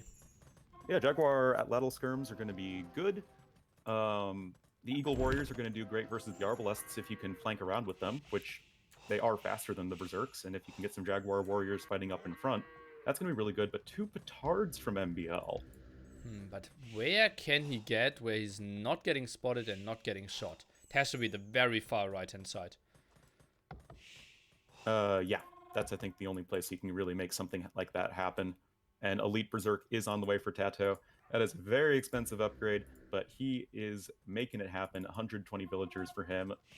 And oh, big eagle push now through the center here. Zergs on the hill.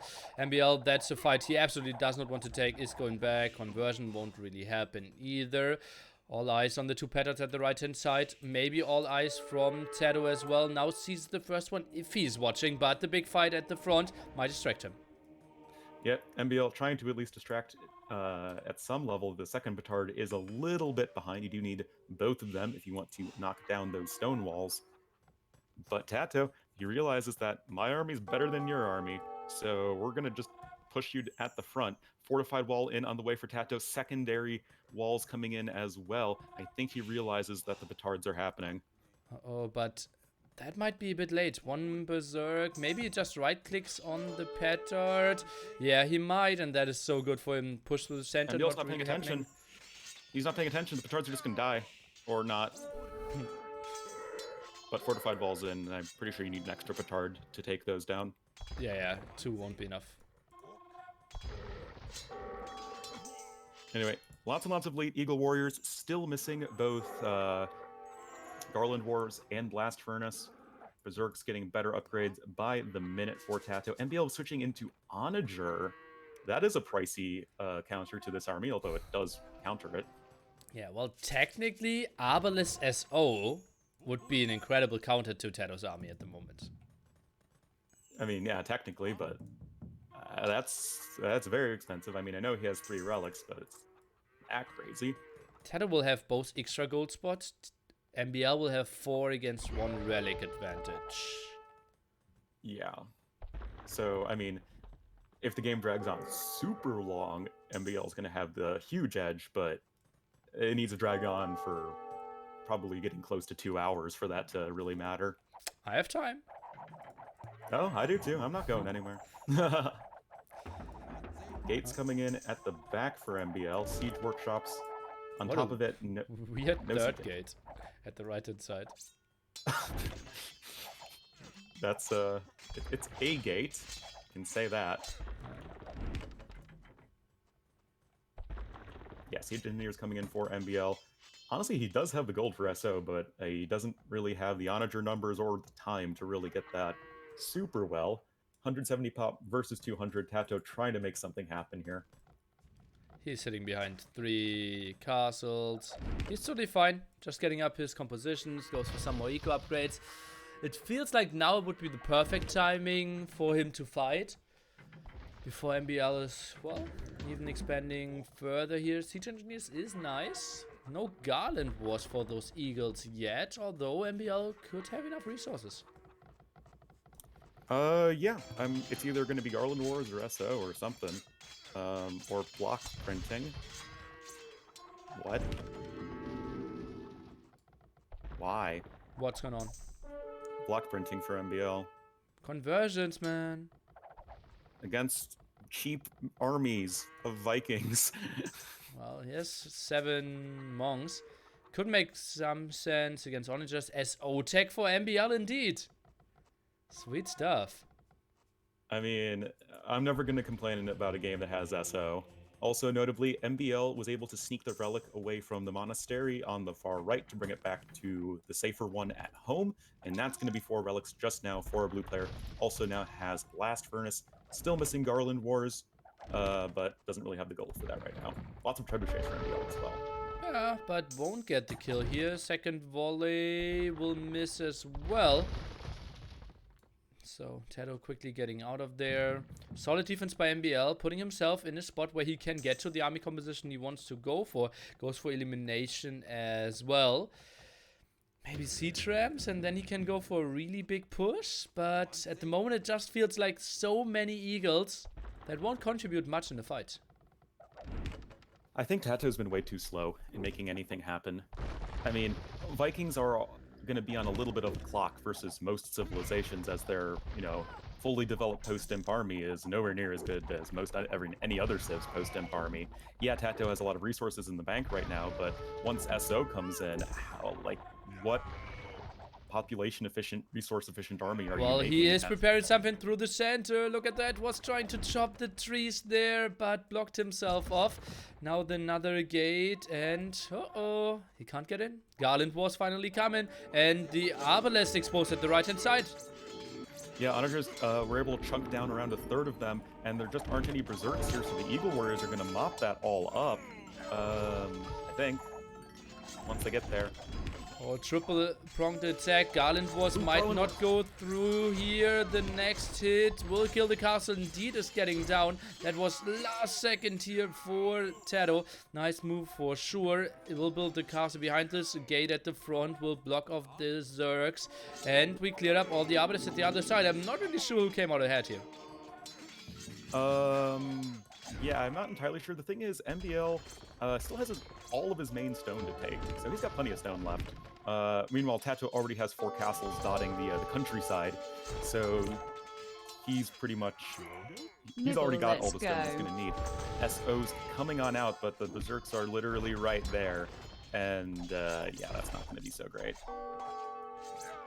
Okay, more traps around. Feels like a bit of a stranglehold. The castle at the right-hand side is something really beautiful. Not really protecting any resources, but certainly preventing MbL to expand here. And the Zerg push at the moment, absolutely unanswered. Jaguars would be the perfect unit here.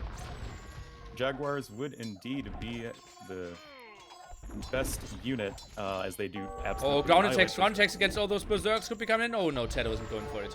Hui. TaToH has his own onagers. Does he have siege engineers? Yes, he does. But eagles are going to be so powerful at just sniping random siege units, and that is exactly what they're doing right now. Onager could get a good hit off, does not, unfortunately, for TaToH. Population's still way better for our red player right now, but army efficiency is going to be a bit of a problem. Let's take a look. SO kind of unprotected now. Nice ground attacks there to the right hand side. Left hand side he's somewhat open though. Castle is going down again. And did we finish Garland Wars behind this? I don't think so. No, we didn't. Yeah, pop 150 now for MbL. TaToH waited for so long and then a triple pronged attack, and MbL couldn't fix all holes at the same time. Yeah, it is a super micro intensive army that MbL has, and the siege onagers are just so slow. Like, yeah, they'll kill the berserks if they're all clumped up, but if they're all spread around, hacking from 3 different angles at the same time, well, I mean, they just don't attack fast enough to really deal with the berserks before the berserks close that gap. Oh man, and some ground attacks of MbL not really working too well for him as well. And now the Zergs are really doing the Zerg style here, swarming everything of our Aztecs player, dropping below 120 pop. Yeah, this game seems pretty over. That was very strange. I felt for a moment that MbL could have been able to hold on, and I mean, he got at least most of the tech towards the comp he needed. Missing Garland Wars didn't really matter that much as he didn't have any eagles, but once all the eagles died, and they did die eventually, they just didn't have anything. There's no meat to his army. Oh man, and it felt like SO didn't really have the protection they needed. Arbalest behind that could have been nice, or as you said, like the incredible micro of 15 monks, but well, that's impossible to deliver as a human being. And TaToH, what a strategic masterpiece here with Vikings. Oh yeah, just slowly creating that stranglehold around MbL's side of the map. Yeah, MbL had the 4 relics, but he didn't have the time. TaToH had just about all the bank in the world to throw a bunch of berserks at the problem, and eventually the berserk solved that problem. Oh, solid stuff here by our Spanish player, and he is looking good now. After winning the home map of MbL, still one of his home maps left and one of MbL, and questionable civilizations. I'm excited for game number 4 coming up. Yep, Scandinavia is going to be on the table here. Should be good. I'm not really sure. I think it's going to be, what, Spanish Slavs, maybe? No, Spanish and Slavs are the civilizations for MbL. Oh, my bad. Will be Spanish. Britons against Slavs, and we have Team Islands will have Spanish against Italians. Yeah, that makes sense. So I think MbL is spot, because Italians, that's versus Spanish on Team Islands. That's not going to be great.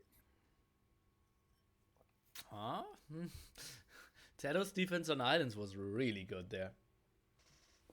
It was really good. I mean, even if MbL goes for like the Tower Rush landing, TaToH has demonstrated that he is ready for it.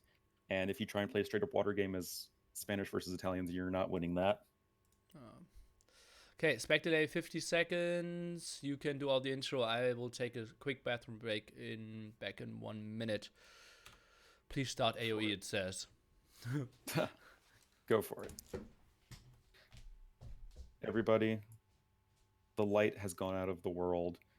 ST73 Angtrum has left the game room. Truly, this is a sad day. Oh yeah, I should also update my scoreboard. 2-1 here for our Spanish player. After losing game number 1, looking good here in games 2 and 3, and we're going over to Scandi. And no, it will be. Wait, no, that's what we predicted. Britons versus Slavs here on Scandinavia. MbL will be the blue Slav player here to the southeast of the map, and to the northwest in the red as the Britons will be TaToH. It is ECL Scandinavia, so there isn't all that extra ice cluttering everywhere. Of course, the I guess interesting points of Scandinavia is you don't have any forage bushes, but you have 3 boars and lots of deer running around. So that's why Mongols are very strong on this map and why they were banned by TaToH, I think. 2 sort of lanes of water in the north and south. So there's going to be some amount of water action. And yeah, should be an interesting one. Obviously, this is MbL's home map, so there was a very specific reason he picked Slavs here. We're not too sure about this.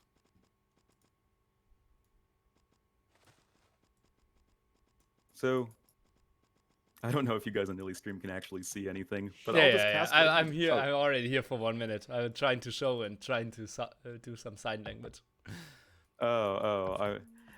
Yeah, we still don't know why he picked Slavs, right? It simply doesn't feel like it's really playing to the strengths of the Slavs here, this map in particular. MbL.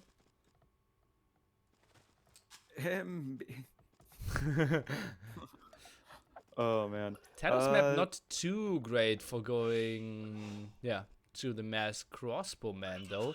His map, if he wants to wall, it's like super tight again. Yeah. It would have to be very, very tight, and you wouldn't have much stone axe. Oh, I hear Deadville. TaToH 4 minutes though. With the fail there, and yeah, it could be the restart. TaToH is going for the restart, and that actually good because his map was bad as well. The thing was, TaToH is now sending 6 villagers into the TC, shoots the boar twice, then ungarrisons and kills the boar, but he ungarrisoned after the first volley, and then didn't have the damage output. The TC obviously does more damage than the villagers itself, and boop, villager died.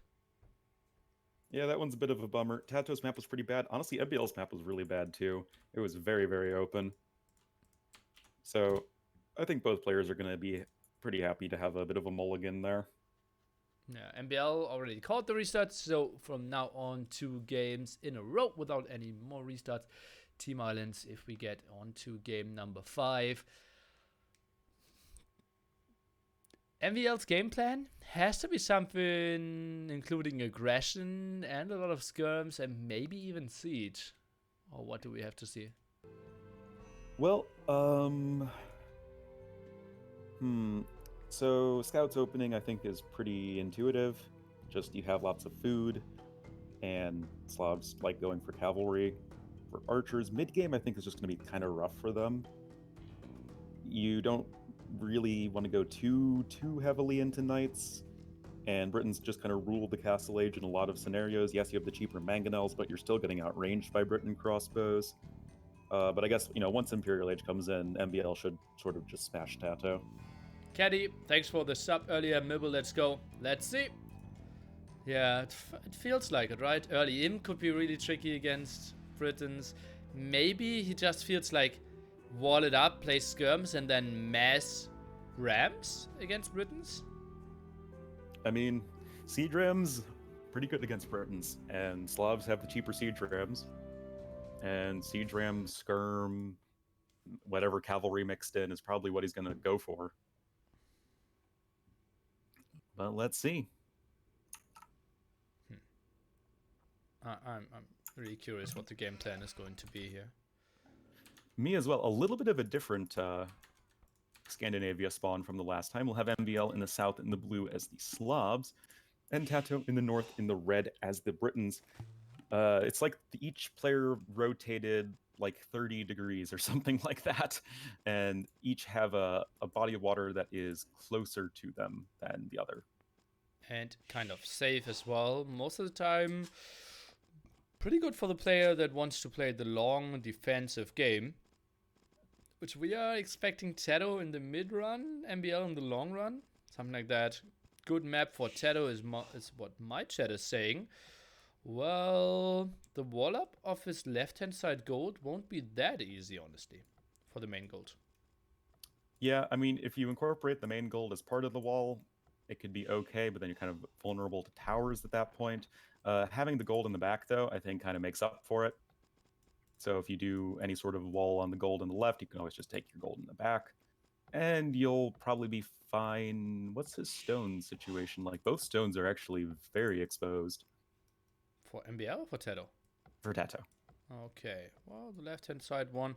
Maybe it simply goes for the big balls at the front and then he is fine. But secure his gold there. Let's see how he wants to play this. Overall in Scandinavia, one of the maps that we consider to be a bit more vulnerable if we compare it with the standard Arabia. Yeah, totally agree. Map for MbL is a little awkward on the right side. I'm not really sure how he wants to approach walling that, especially considering the lumber camp placement for MbL. Maybe just want to like wall to the cliff or something, but that's pretty ambitious. But to counteract that, the left side is very, very easy to wall off. Yeah, that's true. We'll have a lot of secure resources there.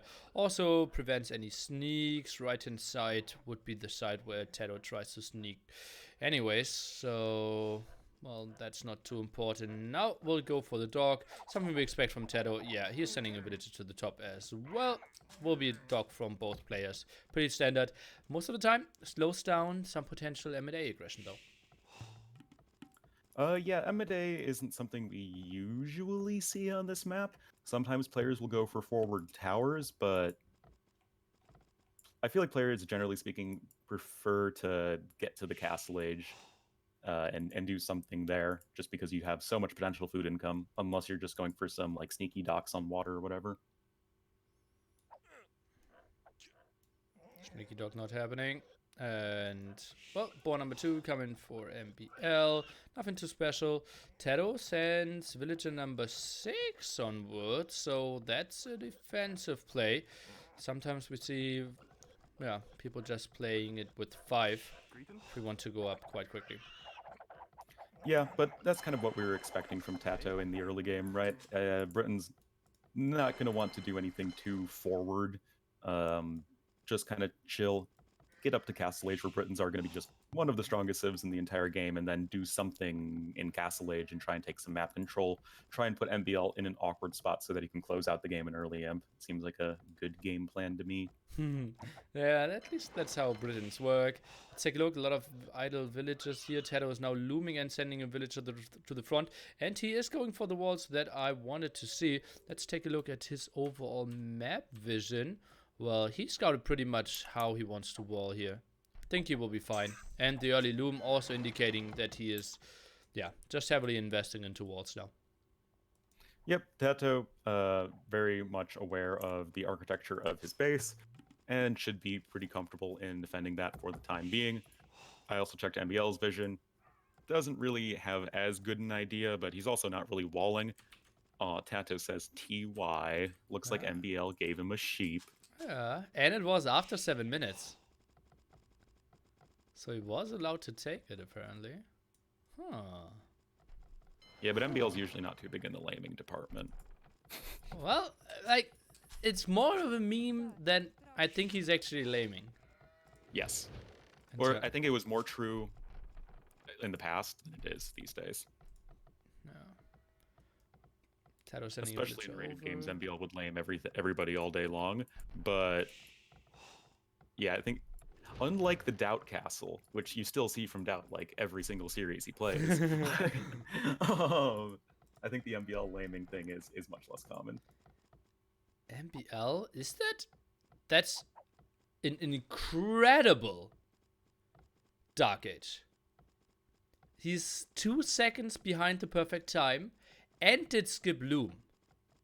This is honestly, this might be the best Dark Age I've ever seen, at least when it comes to idle TC. I've seen some Hun Wars with 0 idle TC time. You can't have 0%, right? If you play in the internet. If you play on the internets. Yeah. But No, but I saw like it was what is it, 17 or 7:30 uptime with 20 pop. I've seen, which has to be like. No, no, but yeah. 7:30 would be the quote-unquote impossible perfect time. I mean, you can have less than 1 second idle time, right? Like, Okay. around 1 second, just due to like the tiniest little bit of lag, and also the game tracking the timing might be a little bit off. But regardless, that is a forward tower from MbL. He wants to go aggressive. Yeah, and TaToH instantly with the defensive tower there went for the instant wood upgrade as well. He is playing with Loom, MbL still without Loom, so tower war wouldn't be that pretty for him here. A bit surprising, tower won't be up in time, and TaToH even focusing down those villagers. MbL with what a mistake here, can't even get into the tower, and that's a big win for Mr. TaToH. Nilly, MbL doesn't have Loom.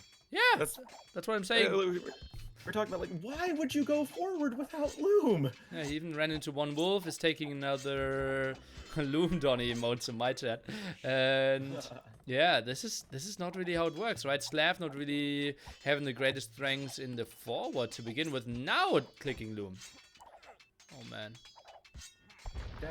It just makes zero sense to me. Like, your villagers are naturally exposed if you're going forward. Like, you have to assume TaToH is just, like, not gonna have a tower. Yeah, or, like, if TaToH just plays fast castle, the game is totally fine for him as well, right? But yeah. TaToH simply played Pop 22 as well.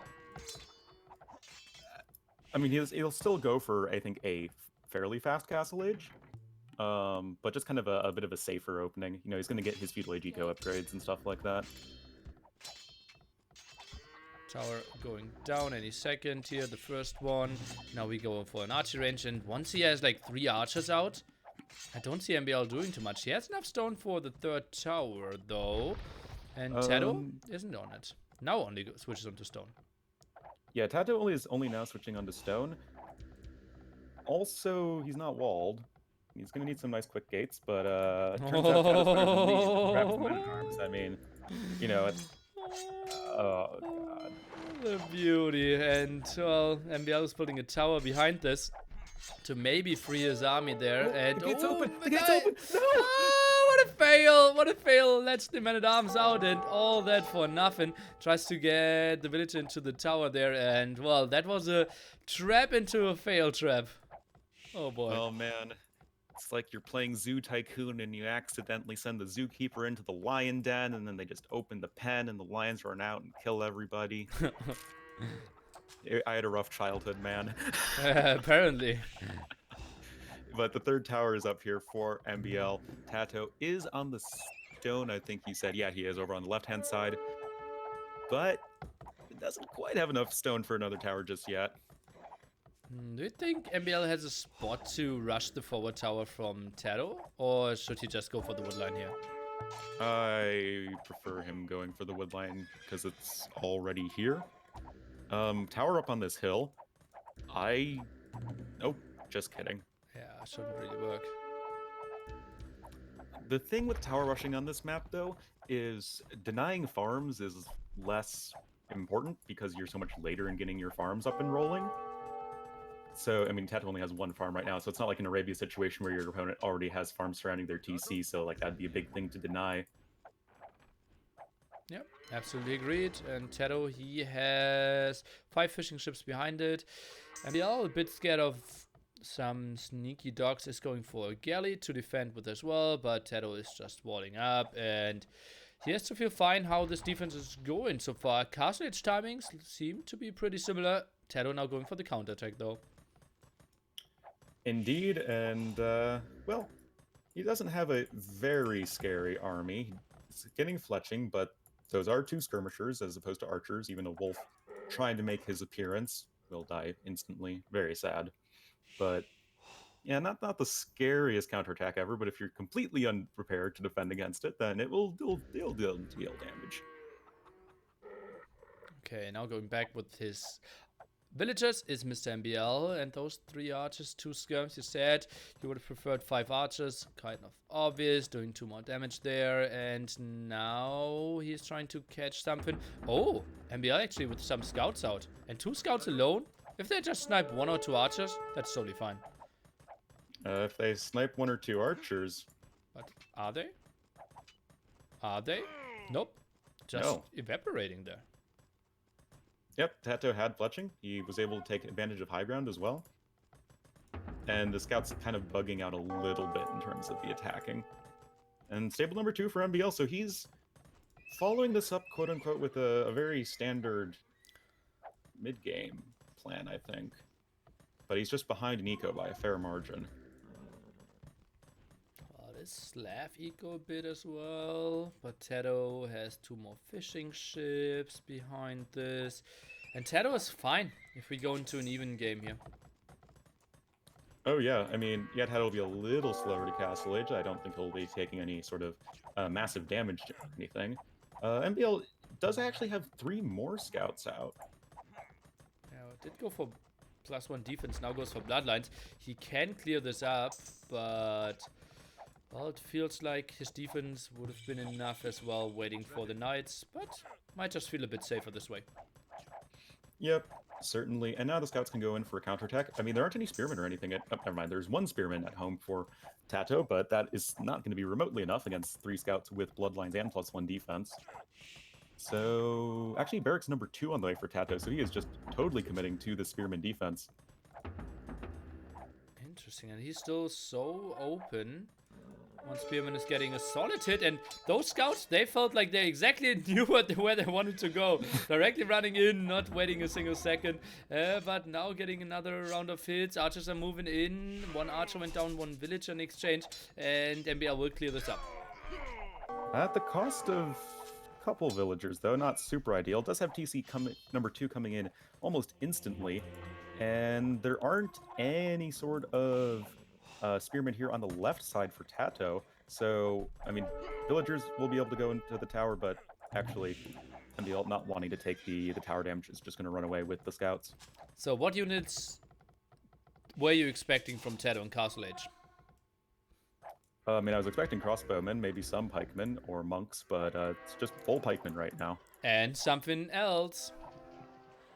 Longbowmen. Indeed, building a castle at a beautiful spot there, will kill the towers, will protect the gold there. He's basically unbreakable then. Right hand side is somewhat open. Villager to the front, will probably build a siege workshop. MbL still wants to go for the aggression. Waypoint with the knights still at home though, but longbows, they are just even better than crossbowmen.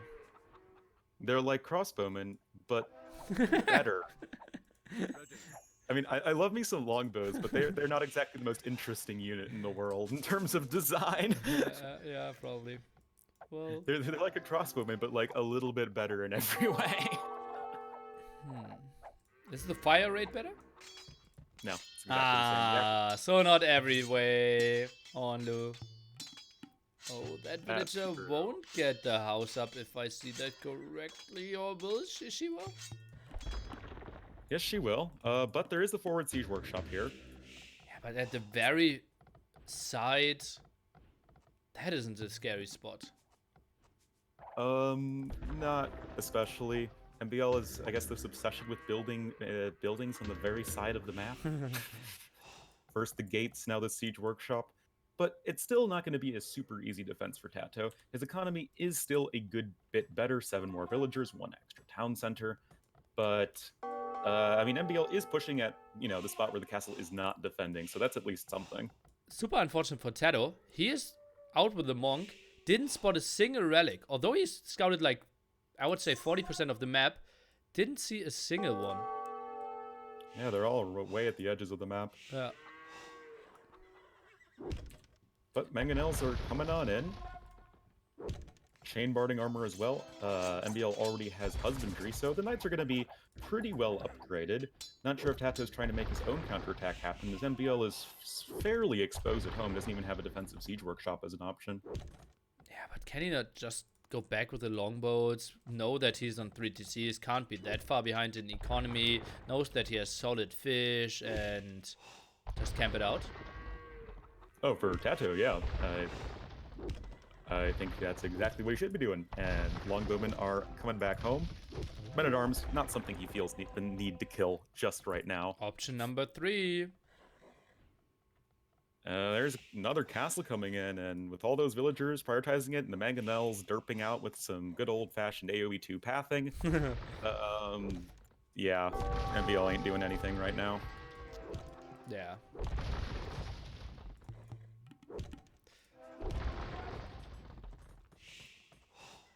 Okay, TC number 3 for MbL as well. He's 10 villages behind. Castle will be super safe.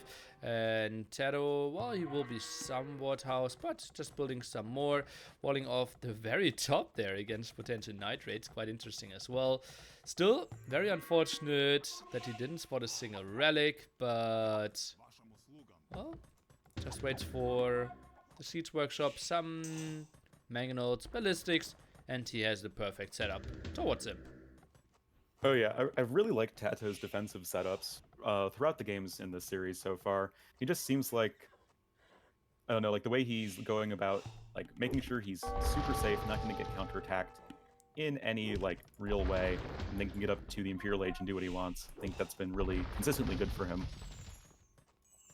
Scouts trying to squeeze through, getting some intel, maybe sniping a monk or something like that, but thinks better of it. Goes away with gill nets behind this for MbL.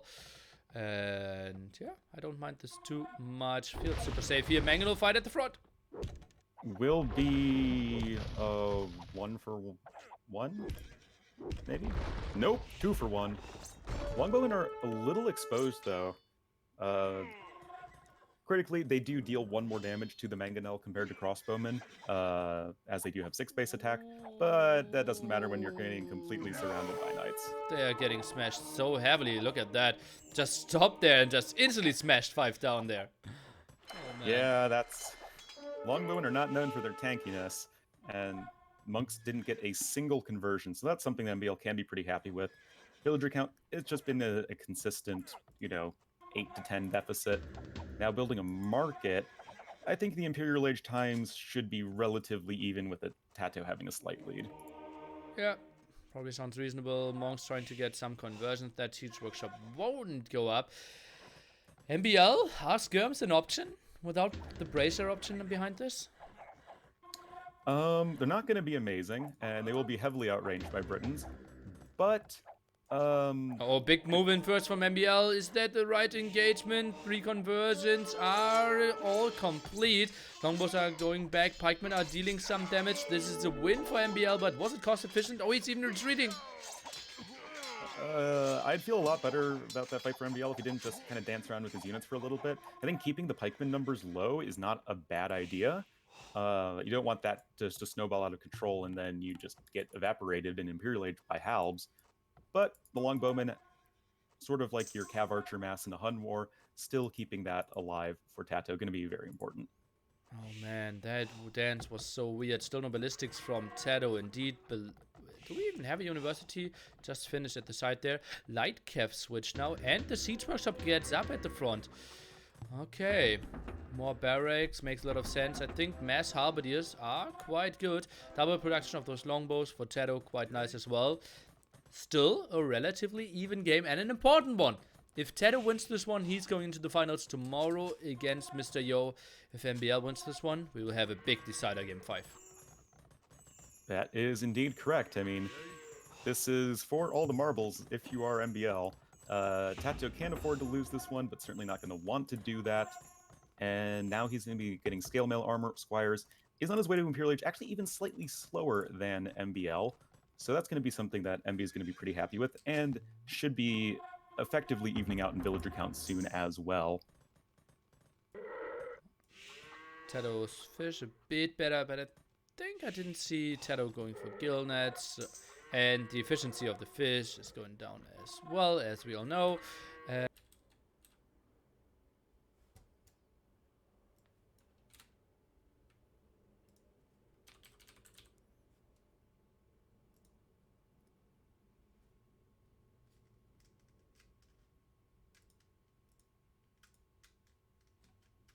Oh, Here we are back. Not sure if I'm still dropping frames. Game paused. I just paused the game after I realized that something. Not only I dropped, trust me, MbL T90 dropped as well because my viewers doubled while I was offline.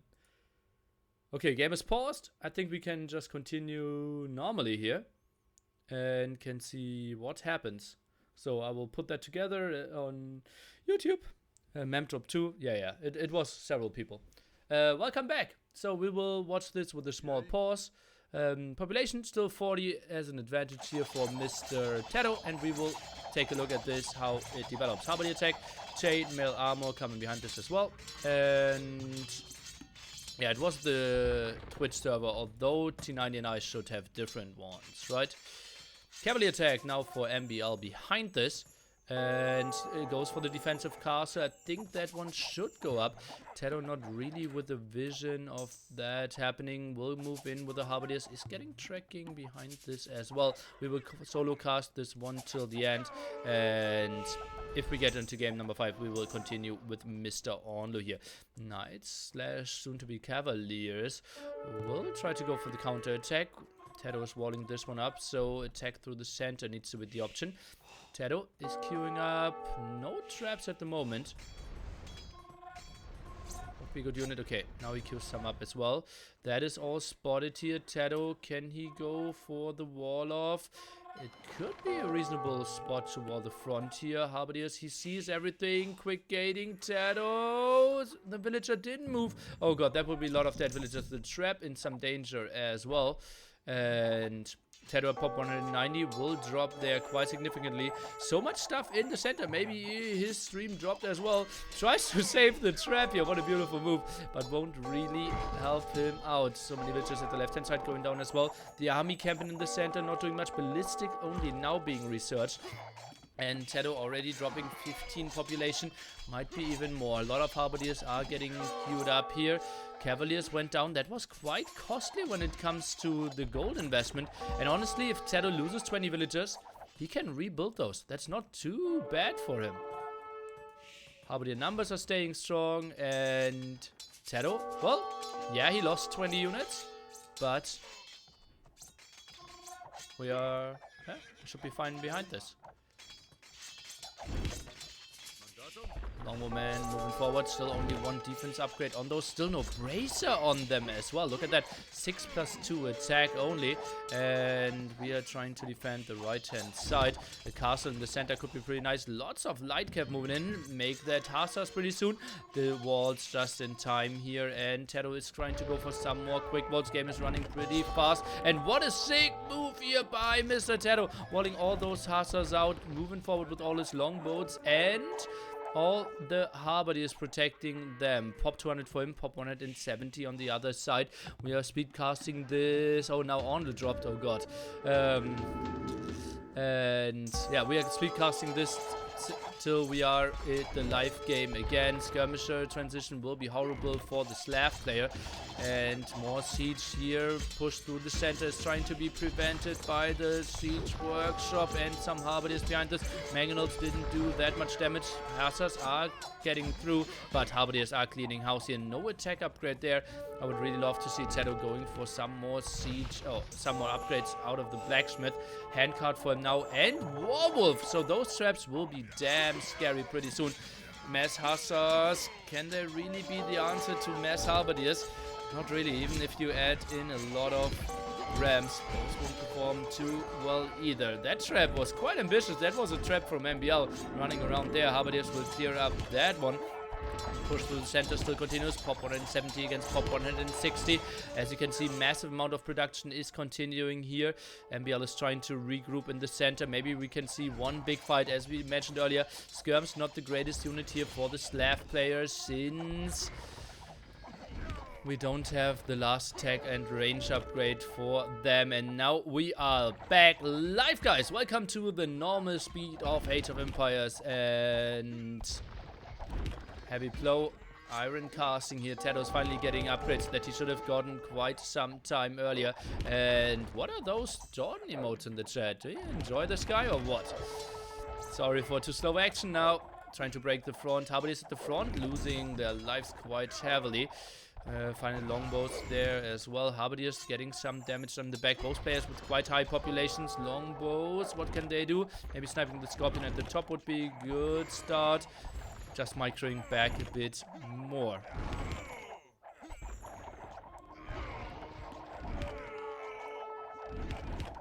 Halberdier numbers are pretty low now. I would love to see some more barracks here, and as you can see, TaToH is thinking about that as well. Werewolf traps, what can they achieve? Waiting at the left-hand side, not really happening. Relic count at the moment. 4 for MbL. He built monastery and did expand to the right-hand side. Quite nice for him. Not too nice is that he's getting raided in the back there. Trap trying to find another better angle. Ramgo happening, and is the chat emote only or what's going on? Oh man.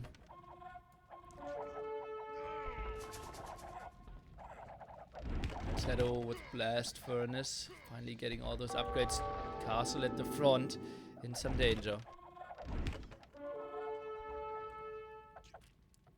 It's not really too important. The trap finding a better angle.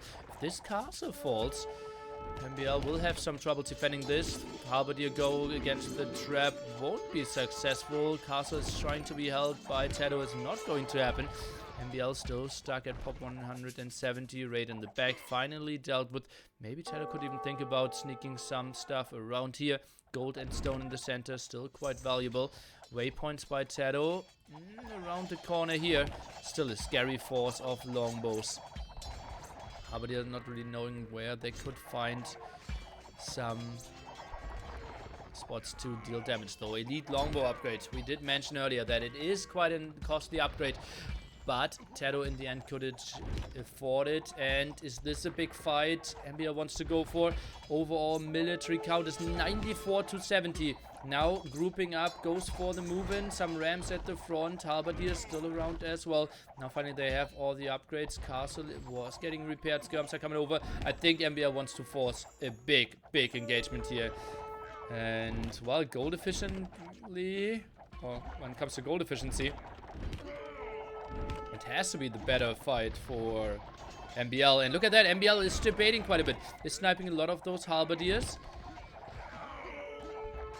And then wants to go with the hussars, most likely. Halberdier count is now very low. The big move in here from MbL. Let's take a look how he takes his engagement. Seems like the starter step micro of TaToH is a bit late. And oh god, if we only had 5 halberdiers more at the front, he could deal with that so much better.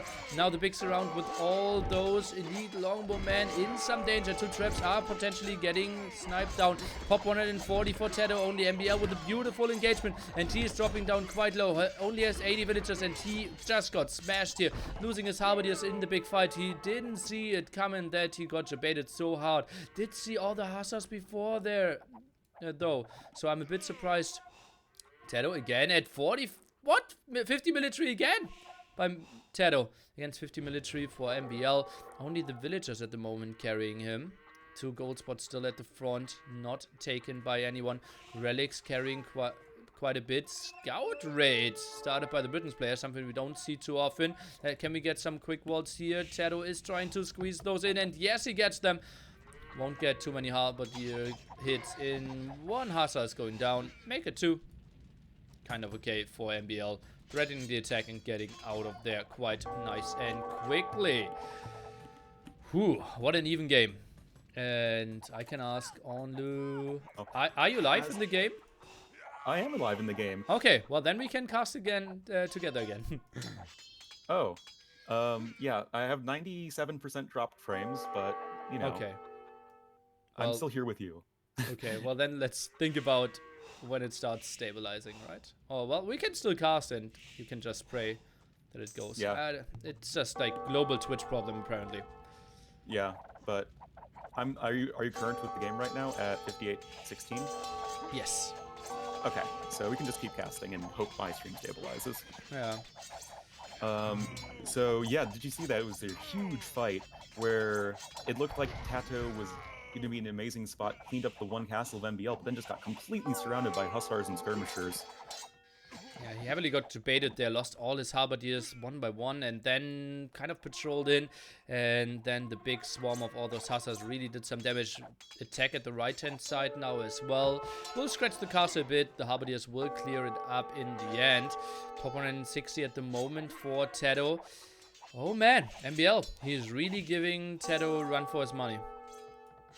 Yeah, I mean, TaToH, he's still way ahead in terms of score, but his population is really struggling to stabilize right now just because all of that raiding MbL did earlier is, I think, starting to pay off for him. He now has map control. He can take these 2 golds that are in the middle, and yeah, TaToH, he still has a very scary army, but the villager count was just never really able to stabilize. So, well, 80 villagers for him for now, or make it 75 plus 2 fishing ships, is producing 5 more. Wants to keep up the production, is getting more TCs up. It's not that bad if he's getting raided in the back. He still can keep up his numbers quite a bit, but, well, he doesn't really have siege at the moment. So, where can he really take engagements? Not too effectively. I mean, just look at the bank for TaToH. It's just minimal, and MbL still has almost 1,500 food there for a second. He can keep the hussar train going. He has 26 hussars queued up, Millie. And 64 Slav farmers working for him at the moment. Oh god, he can produce hussars till the end of the game. Yep. As I have always said, the single best unit in the game is the Slav farm. Oh. It's so good. It can fuel so many hussars. And well, now the skirms are fully upgraded as far as Slavs go. They, even if they lack bracer, they at least have the last armor upgrade, which can help a bit versus the longbowmen. But a lot of hussars just kind of went into the meat grinder right there. Do you think TaToH could maybe add some light cav himself to clear up the skirms, or do they just perform too poorly against the hussars? That performance versus hussar is certainly going to be an issue, but also remember, TaToH's on 80 villagers right now. He's not going to have the resources to fuel both halberdiers and hussars, like Cav in his case. Okay. And maybe even adding in some scorpions. I like that. TaToH tries to repair some more there. The trap just firing away though, and he's running out of halberdiers in the front again. Pop 130 against Pop basically 200. Yeah, and 39 hussars in queue for MbL. Oh man, I feel like TaToH is on the absolute precipice of getting run over and getting forced to a game number 5. Feels like it. Luckily, it will be his home map with a big civ advantage for him. But he obviously would have loved to close this one out here on Scandinavia. But it's looking rough. More rams are coming in, and he is running out of buffer to kill those skirmishers of MbL. They are doing some work, even without bracer. Yeah, I mean, if they can close the gap, I mean, it's only 1 less damage that the skirmishers do. I mean, you'd rather have the 1 damage, but it's not the end of the world. They'll still function as skirmishers. And yeah, I think TaToH's been broken. It was that raiding earlier, I think, from MbL, and then being able to squash that push from TaToH, when TaToH kind of threw away the halbs and then just got surrounded by hussars. And I think this was just an absolutely masterclass of a long-term play from MbL. Yeah, I think TaToH, with his army, he needs a one-dimensional through the center push. I'm not sure why he tried to sneak around there at the left-hand side, and reinforcement just takes so much longer. He had like 1-2 barracks behind there. He needs to fight just in one line and go. That's how Britons work. Yeah, I mean, that is what they do best. They do the slow push across the middle. You know, you slowly creep forward with castles or maybe towers if you're feeling zesty. But then you just, you know, use your range, have nice defenses, win Treb Wars with Warwolf. TaToH got that upgrade, and then I think you're set to go. But TaToH, I think he just milled about in the middle of the map for far too long, and that's GG. We're going to game number 5, Nilly. Oh, TaToH resigning with a higher score, something we don't see too often in Age of Empires, but after Justified, the game was over, more traps were coming, and the production of Our Slav player MbL wasn't stopping. In the end, 69 Slav farms working for him. That's just so sick if we look at that food eco at the right-hand side. Oh yeah, it is. Farms for days. Also, I just want to say that my stream, I think, is back online now. I've been stable for around a minute, We're so on Lua AoE. Make sure to follow, like, and subscribe. always, every single time. Kappa. But, oh man, quickly looking at the achievements before we jump into the next game. 30,000, or sorry, only 20,000 more food for MbL. Okay, yeah, that's pretty sick. Gold even more, some more wood, and well, some more stone for TaToH. MbL obviously didn't need that much. Basically only for conscription, some traps. Had 3 traps, I believe. At one point he even had 4 traps for himself. Yeah, there was a little while where MbL had a decent amount of trebs, but they all just kind of got traded out eventually.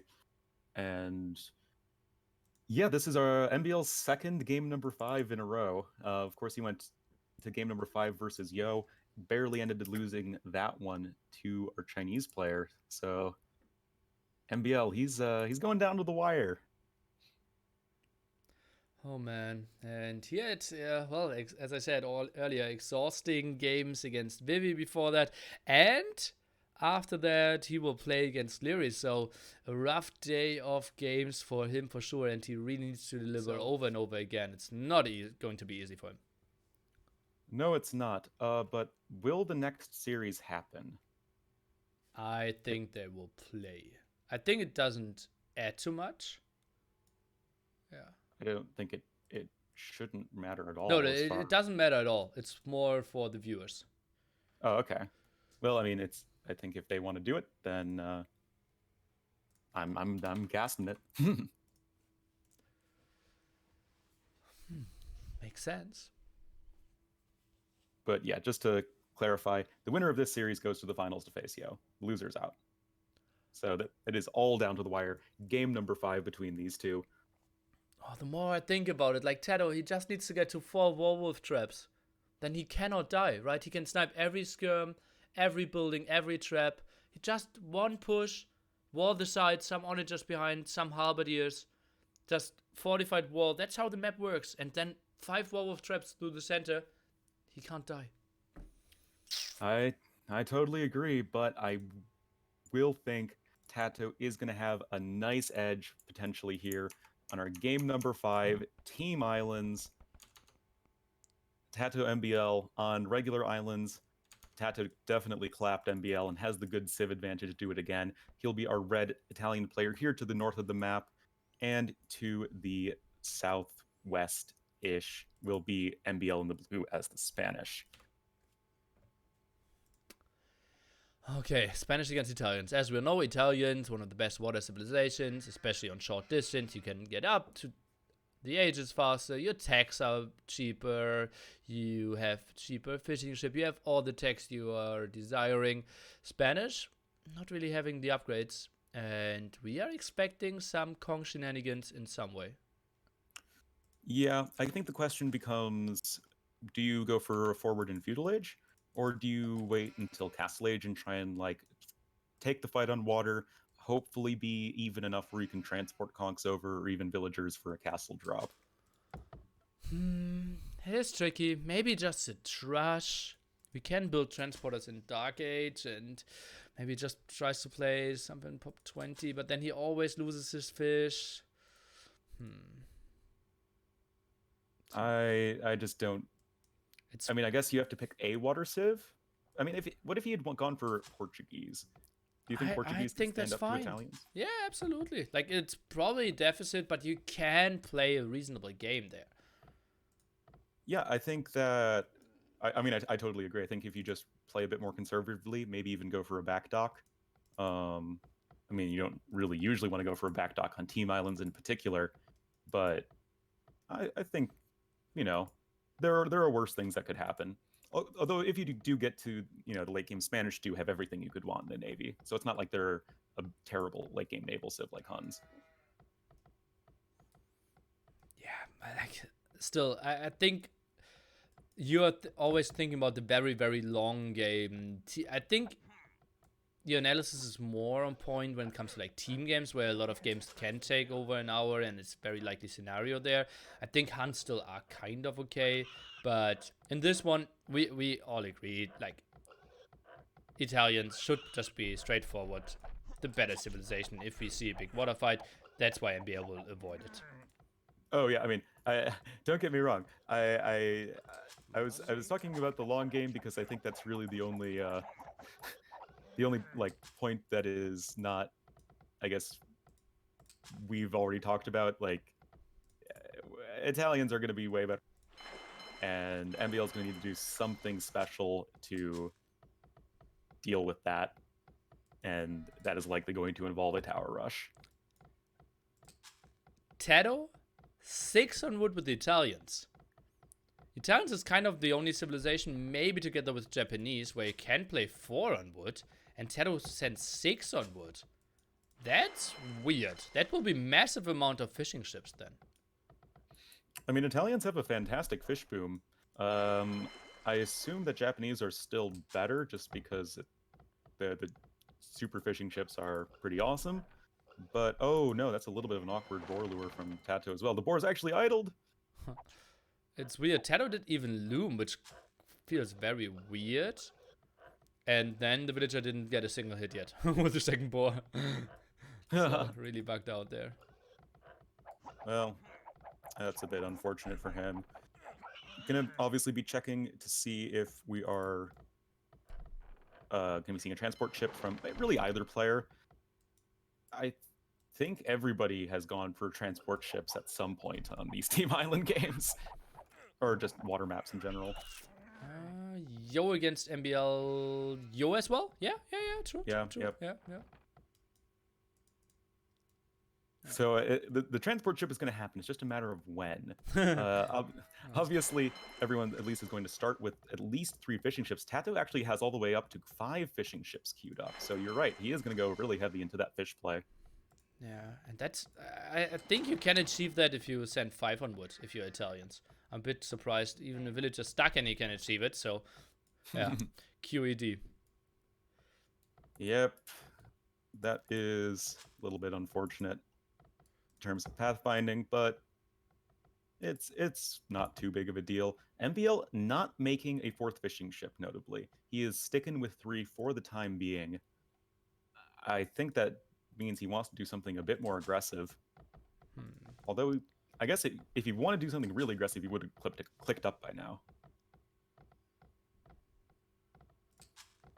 Well, he has a lot of villagers on wood, pushing some more deer. Got 3 boars already. I didn't even catch that. And yeah, took that with a scout potentially. 30 HP on that one. So yeah, it's going to be fast castle in some direction. Yep. So do you go fast castle conks, or do you go fast castle and actually try and play on water? Fast castle kongs. Well, if conquistadors are an option to you, I feel like most of the time you're probably going to go for it. What I find interesting is that TaToH also is likely going to go for the fast castle play. 1149 behind this. This guy is... Oh, the mind games. And yeah, he will be very clean with that as well. Can just go for the monk defense on his island. And we did point out earlier, TaToH has 4 relics on his island here, which is obviously quite unfair. Curse ye map generation. That's why you gotta go for the Portuguese play. Gotta have Fetorias. Map runs out of wood. It's the one situation in a competitive game where Fetorias are useful.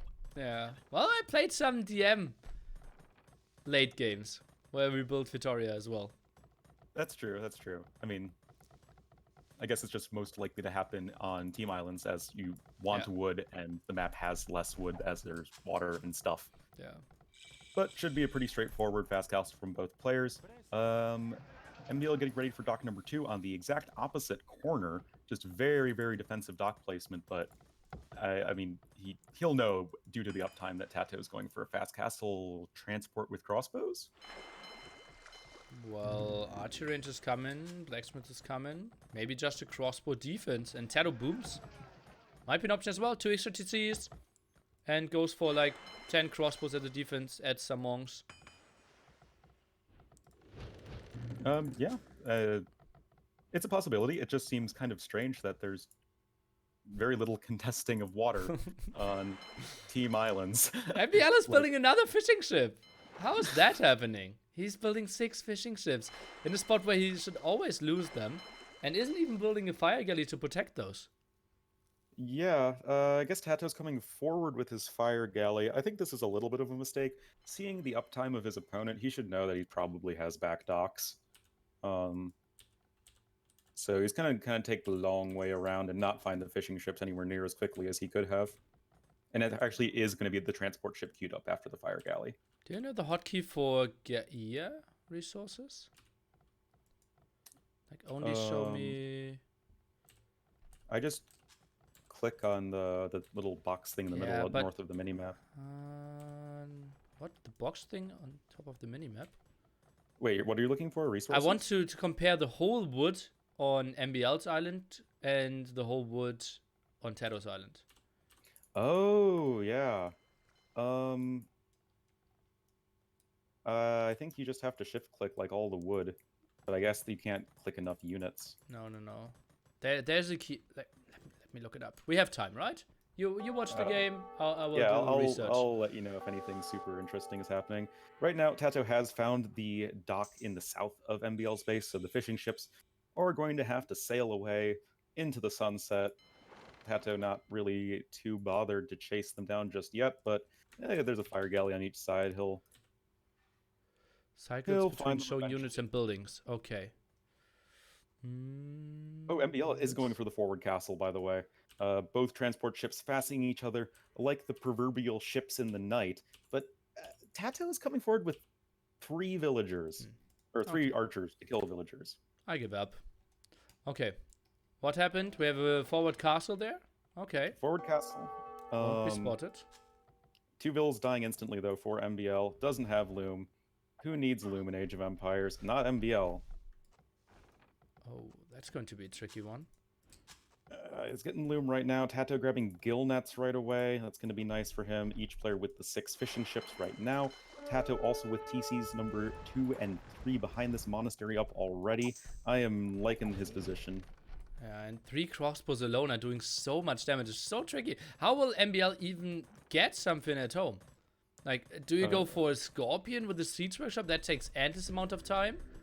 I think you go for towers, like what he's doing right now. Yeah, but how many towers do you need? All the towers is what you need. Oh, man. But it's the only way that I think you'll be safe in even the medium run. Because, like, 1 Scorpion is just going to die to, like, you know, a few more crossbows that come over, and your conch production isn't high enough where that monks won't be a sufficient answer. You know, at least not for a long while. TaToH saw the castle at home. I'd love to see him get Town Watch as well. We'll play the crossbowman defense at home. We're expecting monks. Indeed, those are coming up as well. And, well, TaToH will just stay annoying at the gold of MbL, who is now, well, 9 villagers behind and 3 fishing ships soon. Yeah. I don't know really. Like, what could have MbL done to prepare for the crossbowman better? He's sending the conchs home. Oh god, that's painful. Well, that's honestly, I feel that's the best option. Yeah, I think you're right, but that doesn't feel good. Oh, yeah. Feels MbL, man. And if the crossmen see that, they should just... Oh, beautiful move by MbL! He did send the 2 low HP villagers into the tower. Because he knew, once he moved in with the conquistadors, TaToH will always lose the crossbowmen, and therefore could suicide himself trying to get the villagers, and MbL prevented that from saving the villagers. Sick mind game. That is... yeah. Wow. Yeah, that was, I didn't even notice that. That was a great catch, Nilly. That was really cool by MbL. I mean, it's not something that is like game winning or game losing, but it's just like one of those little like uber efficiency being safe things that you just only see these really, really top players do. Yeah, that was so good. Oh yeah. War Galley coming in for Mr. TaToH, though, and he should just be well on his way to taking water control if that's what he wants to do. He's going to have to be stonewalled at home, everywhere except the TC. He's building some weird docks now. Like, top corner, 2 docks there. Only 1 deep fish to begin with, or 2 deep fish. Oh, man. And... yeah, building some more houses here. And was heavily housed. It's building like 6 or something, though. How do relics look like? Now the first grab. Well, it was 4 on the island for TaToH, 1 on the island of MbL, as we talked about. It's just a matter of when TaToH feels like grabbing them. To be fair, though, one of the relics is on the far north of the island and unlikely to be gotten by TaToH in the near future. Sanctity coming in as well, though. That's going to mean the conquistadors require an extra hit to be killing them. So that's going to be quite nice. TaToH just totally, chilling right now. Attacking some on the water. Will try to raid MbL there at the side, but will die. Goes for the university now. And, oh man, how many docks does he have? 6 docks already for him. Staying very active there. 13 fishing ships and not thinking about stopping producing those. And he has gill nets as well. So those are some mighty fishing ships. MbL going for TC number 3 here. Do you like that? Do you like the MbL trying to play the catch-up game? Do you think that's his best bet? Nope. I think 1 TC all-in push Conquistador Mangonels would have been way better. I could not agree more. I think that if you're doing exactly what MbL's doing, I mean, it's very MbL, but I don't think that's the best way to win the game. I think that's more of like playing to not lose than playing to win. Mm-hmm. It's like you're just trying to survive and just hang on as opposed to doing something proactive that you have more control over in terms of taking the game into your own hands. MbL does know about 1 extra TC, so he knows he's playing against 2 TCs. But Italians, it's not unlikely that they're going for 3. Now moves out with his Conquistadors, eats instant 4 conversions. Oh no, the monks did jump into the TC, into the castle. Now going back, transporters coming around. Uh-oh, this could be ugly for TaToH. He isn't prepared for that. No, he is not. I don't think there's careening. Nah, there's no careening just yet, so will have to be a 2 ferry rides over. Quick walls coming in for TaToH. Absolutely beautiful, though. I mean, he'll lose a couple villagers, but he's still up 20. I think that is perfectly fine. Yeah, losing 2 villagers there, and well, demo now for the transporter, or what? Is he going for the Conquistadors? He's waiting for the cogs to go in. Oh god, oh god, oh god, oh god, oh god, oh no! Oi. Could have been so ugly. That was so, it was so smart from TaToH to, wait for that, and then it was so smart from MbL to check for it. Yeah, well, he simply saw it, I believe, right? Did he? Oh, yeah. Yeah. Conquistador going up to him now is Mr. TaToH, and well, we could simply see some condos then. Defensive tower for TaToH as well, and he shouldn't really die. We had, I felt like 1 transporter was, 1 demo wasn't enough, but the second fire galley gets the transporter, but MbL gets out of there somewhat alive. Somewhat alive. The conks are still fine, and they're still a threat. Monks could go for some conversions potentially, but it's still a little bit of a headache for TaToH to deal with right now. Again, whatever conversions he can get against the conks are going to be absolutely fantastic, and it's all about just buying time for Imperial Age. What's his stone count like? He's almost had another castle. Do you think the condo plan is going to be the best? I mean, they do deal bonus damage versus the Conquistadors. Yeah, it's just like an easy way to raid him on the other side, right? I don't think he will try to defend with it. It's more like, yeah, okay. Oh, actually only 1 conversion. That worked out for quite okay for MbL. Yeah, I mean, it's not like the 2 Conquistadors are anywhere near as scary as the 4, as they are unable to one-shot villagers, but I mean, it could have been way worse, that's for sure. And neither player has much of an army right now. 6 military to 6 at the almost 30-minute mark. And maybe another couple of villagers or so are going to die, but I don't think that we're going to deviate too much from the 20 villager lead TaToH has consistently had all game long.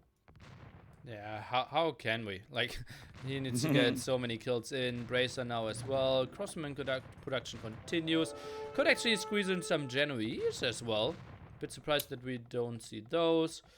Trap production prioritized for now. I think that it's a little bit like Genbos are really expensive and they're really slow to train. I think they're the slowest training like archer unique unit. And they fire so slowly without the elite upgrade that they just feel super clumsy. And I just like arbalests more in these sort of smaller numbers. I just meant like 4 to clean up the Kongs. I didn't want to see it as the main unit. Yeah, that's true. It would have been all right. Condo's coming out defensively for TaToH. We know this is a man who likes his condos. Unfortunately, they just got completely out microed and killed. Yeah, well, complete out micro. It was just 4 Kong shooting 1 down. It's not a lot of micro going into that. Conquistadors at the right-hand side still doing some solid micro still, though. Not having a lot of HP on them. Combined 11 HP, but seems to be enough to force a lot of idle time. Yeah, I mean, with with literally no armor upgrades, the villagers only deal 1 damage to them. 1 crossbow will be enough to clean him up. He does have ballistics anyway. I did see fast fire ship in the way for TaToH as well. So he's going to be in an even better spot to take water. Triple box coming in for MbL, but he doesn't even have War Galley just yet. Yeah, that's not going to be the best ever. TaToH instantly spots that. And, well, MbL will simply have the big problem that he will get landed and is trying to retake water at the same time. Sounds like an impossible task to me. Yeah, he lost the forward castle, so there is 0 threat for TaToH on his own island, and MbL's island for his part is very, very unsafe. He has 1 watchtower to defend the entirety of the left half of his economy, and the castle, yes, it's necessary, its positioning is necessary to deal with, make sure you can get docks up, but yeah, it's not going to defend Eureka. We'll have some fast fire ships losing their lives, Condor landing, and yeah, we still don't have careening. So yeah, that will have to be 2 trips as well.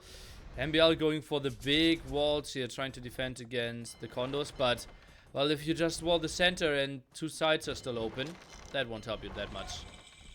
Not especially. The Condos would have to run the gauntlet through town centers and potential castle fire, but they're pretty speedy.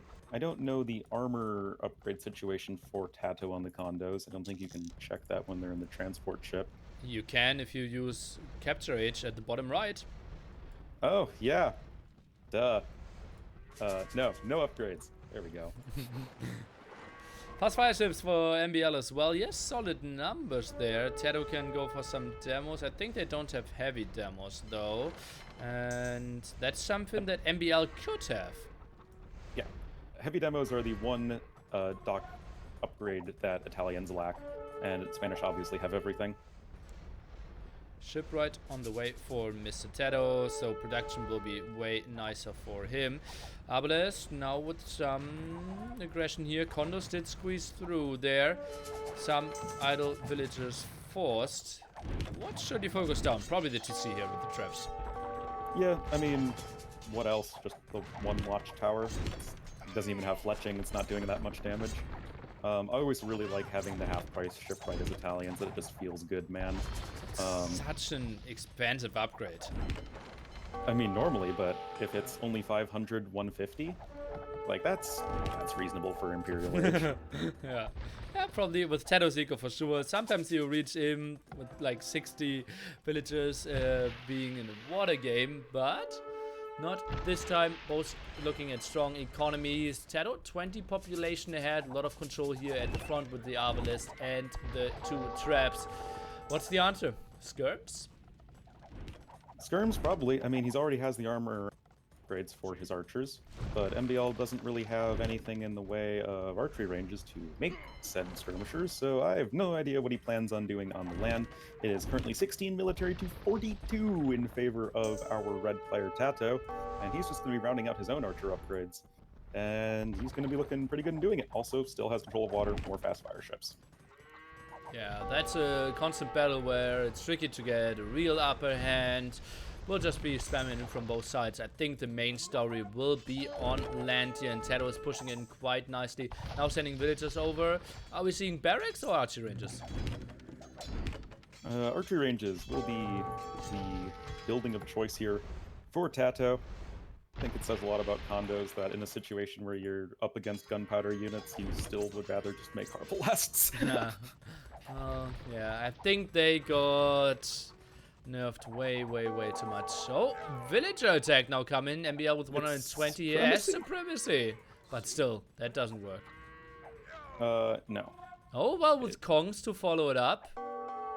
Oh, that's an interesting move. Some fast fires are now coming over. Villagers going down quite quickly. Are we gonna go full Dunkirk on this? Get out of there, Arbalast. Oh man, feels like it. And well, getting some snipes against the Conquistadors in the back. Walls are now working against MbL here. Loses quite a lot of villagers, but he had a lot to begin with. TaToH still going for more and more upgrades. Yeah, getting Cannon Galleon and normal Galleon at the same time, just gonna continue to solidify his water control. But the landing isn't doing that well for him. Still 10 military to 52 in favor of our red player. And honestly, to MbL's credit, he's not dead yet. Yeah, because he chose not to. But yeah, how high are his winning chances? I still think they're way too low. That's why, like, the whole trying to win the game and put it into your own hands versus the whole not losing, at least right away thing. I mean, he's getting up a castle right now. Spanish don't even have heated shot as an option to deal with all those ships on the water. Next villager conquistador go here, but TaToH just ignores the villagers, / runs away from them, focuses down on the conquistadors. Now galleons will deal with the villagers. TaToH 40 population ahead. Yeah, and MbL has the villagers. He just doesn't have anything to do with any sort of economy. Cannon galleons now starting to work away at the castle on the right side, and TaToH is just looking so strong here as we get into mid-Imperial age. Oh yeah, cannon galleon, so sweet. Mobility there, long range unit, and yeah, we have the stable switch now for MbL, but honestly, that's still, like, TaToH can just micro away and then fight against Arbalest and Galleons. Good luck, have fun. Good luck, have fun indeed. I mean, the Arbs even have Pavisa. They're little tanky archers. Fun fact, Italian Arbalests win in a shootout versus Vietnamese archers. Once you get Pavisa. What? Yeah, the extra armor upgrade. It's good. Okay. Oh, some conversions here against the cannon galleon at the side. Now 2 around here, and well, MbL still trying to hold this. TaToH with more dogs.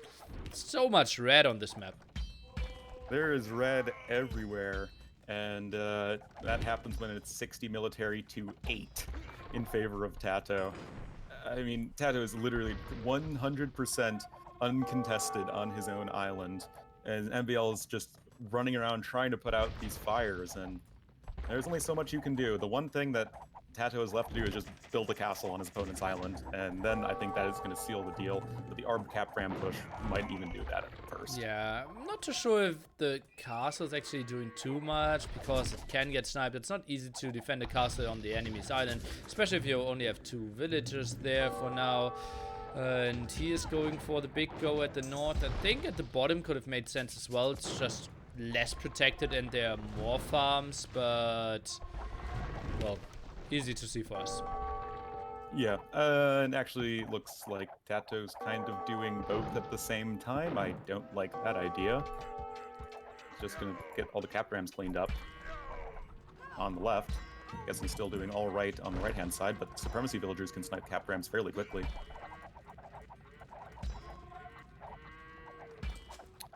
Two-man saw, TaToH going for more upgrades. MbL now at 148 military, basically. But well, weak military with those villagers, and you always need to micro them. More rams coming forward. It will be a nice surprise with all those light cav, and he might clear TaToH up. It could be a rewind from the game earlier. And, well, TaToH just needs to regroup probably and get another force to finally end the game. Well, TaToH 35 pop ahead now will change a bit. Will maybe change a bit. No, TaToH, don't destroy the mining camp. Captram did get cleaned up before it could do that. Of course, the Light Cav will swarm over the Arbalests and kill them, but just look at TaToH's bang. He can do pretty much anything he wants at this point, and MbL is still struggling to stabilize. He is getting cannon galleoned at both sides simultaneously. Castle on the right about to go down, Castle on the left not likely too long for this world, and I just don't see the win condition here for a blue player. Yeah, the game is just so incredibly important, right? If the game, like, you're guaranteed $250, MbL play best of 9 tomorrow against Mr. Yo for $1,000 as a main prize, only depending on this single game. So I can see why MbL is so super tryharding, but, well, a lot of stuff not going into his direction. Yeah, TaToH now are going to be bringing around his cannon galleons. That's going to start bombarding the entire southern side of MbL's base. Going to just make his the potential areas where he can farm and gather wood just that much less. Castle, it's slowly going down, but it's going to go down eventually. Not really sure where TaToH is going with his ships. I guess trying to destroy the docks at the front, prevent the redock attempt, but still no shipwright from MbL, so that's going to be pretty slow. Yeah, slow and costly at the same time. Wood isn't looking too great for MbL anymore. Let's take a look at TaToH. He is still looking somewhat healthy at the top. Yeah, TaToH's I think fine for a good long while. He's had shipwright, so he's pretty wood efficient. Yeah. Look at the overall population now. And then look at the resources right next to them. MbL buying 100 stone. Seems like another TC. Okay. 128 villages aren't enough, apparently. It's MbL, you can always boom some more. Well, that's a decent amount of fast fire ships right now. It's currently 16 fast fire ships to 35. Okay, that's still not anywhere near enough. But if you can sort of segment the army, maybe that can be something, but the Light Cav are also attacking. He might win the front attack. Yeah, Hussar raid now from TaToH. Not very well upgraded. Is going for double blacksmith though, and will try to build a castle there, which could go up. Heavy demo for MbL as well. I think if he ungarrisons, he should win the fight in the center, but there's still so much army spread around this island as well. Yes, but TaToH has given MbL the time to almost catch up in population. Well, it is virtually identical now. Yeah. And I feel like TaToH's been consistently in the series a little slow to clean up the game. Honestly, MbL could grab zappers, and villagers would just tank that castle down right away. Well, the castle will die regardless. Yeah. Well, I mean, big go in the center. MbL, don't tell me he's getting the comeback. He's 10 population ahead now. Oh, no. No. Oh. TaToH, you were not allowed to lose this game. I forbid it. Oh, but the castle did go up in the end. Sick. Yeah, no murder holes, so... Oh, this is a good spot for Genoese. Against Light Cav only? Against Light Cav only, yes, but they're still very slow to train. Like I said, they're the slowest training foot archer elite unit. I think it's like 19 seconds or something. Yeah, but it doesn't hurt to get like 3-4 there. Oh, I mean, it's a unit, which he needs at this point. A units is better than no units. Architecture and Blast Furnace on the way for our red player. Population's still dead even. TaToH is behind, though, by 20 villagers. Yes, MbL has quite a few idle, but that's not going to be forever, as this castle does go down eventually, almost certainly. Man, if only MbL went for shipwright, could have saved him so much wood as well in this engagement. Castle is still getting repaired. Hussar numbers are getting higher and higher. He cannot get into the castle to get the Hussars to the other side. At the moment, I think the trap is shooting away way too well. Yeah, the Treb's gonna help take down the castle along with the villagers. Fire ship numbers are starting to get a little bit lower for MbL, and his population has dipped to be a significant deficit compared to TaToH, as TaToH is still remaining quite high in terms of population. And look at the Hussars continuing to flood forward here for our red player. MbL still dipping in population, now trying to switch over into pikemen. This feels way too slow. Oh man, 18 Hussars out, 7 more in production, dropping down to 440. The villagers not too bad if they were fighting, but, well, the micro is just incredibly tough here. Water fight in the center, not won by MbL either, is trying to go for the landing through the center. Yeah, the transport ship just went full, I don't care about your huge navy here, and just got the villagers over just before it ended up dying. But, I mean, TaToH has enough production at home just to make some units. Yeah, well, 2 condos, the castle, the quick wall, 1 Hussar. He knows how to react to that. Continues to produce on MbL's island, who might hold with pikemen. And, defense upgrade for condos. Hello. Oh, man. It's GG, good luck next. MbL lost way too much, way too quickly. There was a moment where we thought the comeback potential was happened, but like I was saying earlier, the bank for TaToH was so much better. He was able to liquidate all those resources into, most especially Hussars, and that was just enough to close out the game. Yeah, the map control was simply on his side. He had more relics, he had way more control over everything, basically. We knew that MbL lost a lot of stone as well. Just think about it, like, even if you try to raid TaToH, he's sitting at 3 comfortable castles at home. Yep. Yes, he is. And castles are in pretty good positions as well, in terms of defending existing wood lines or farmers, or, you know, they're in good, like, sort of strategic positions, whereas they're not sort of just there to support dock production. Although that did happen as well. Yeah. So, some people are asking what happens in the next series. Well, the next series will be technically unimportant, right? AM lost. AM lost. That is correct. Okay, so that's fight for number 3 now between MbL and Leary. Will it be fight for number 4? Number 3 in the tournament. Yeah, that's what. Number 3 in the tournament. Yes. Yeah, so 4 overall. Leary obviously not here. MbL still waiting. And let's look through the prize pool again. First, $1,000. Second, $250. AM, thanks for participating. Yep. But it's not like this was a huge time commitment from them. It's just a little weekend tournament. And MbL has left the game room.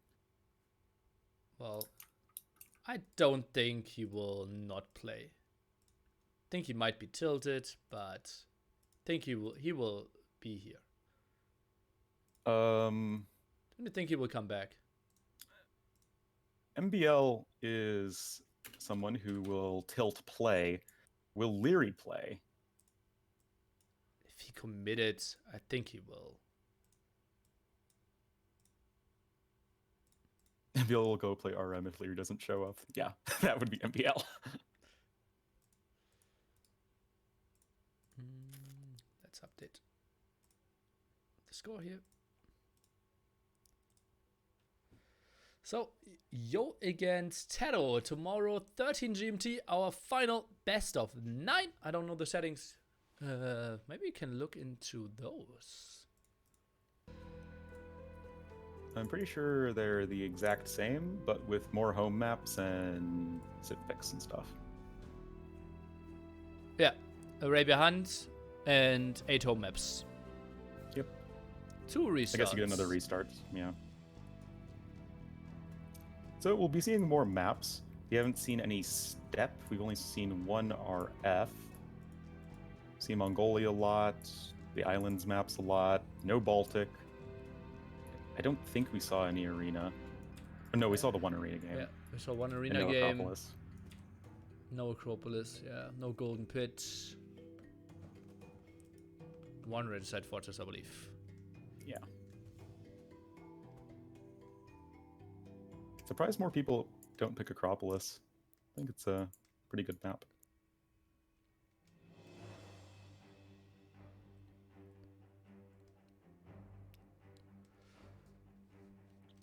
Okay, so when it comes to schedule, they should start now. And Lyria and MbL both are in the tournament lobby, so it will very, very likely happen. Oh yeah, and if it happens, I am gonna stick around and cast it, and I'm sure you will as well. Yeah. Yes. As if I have something better to do in my life. I didn't think so. Kappa. I don't either.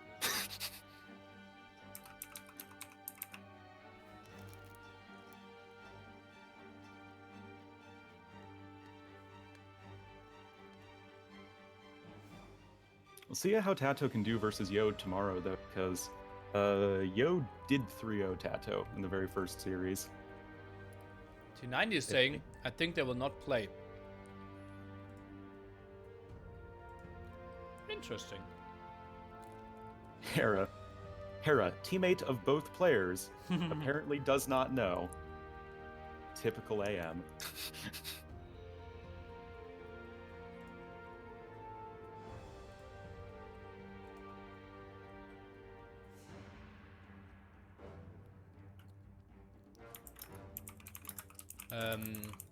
I don't really know how it's called. It's a supplement. It's not really meat, obviously. It's sweet, mustard, and some mortadella supplement stuffy.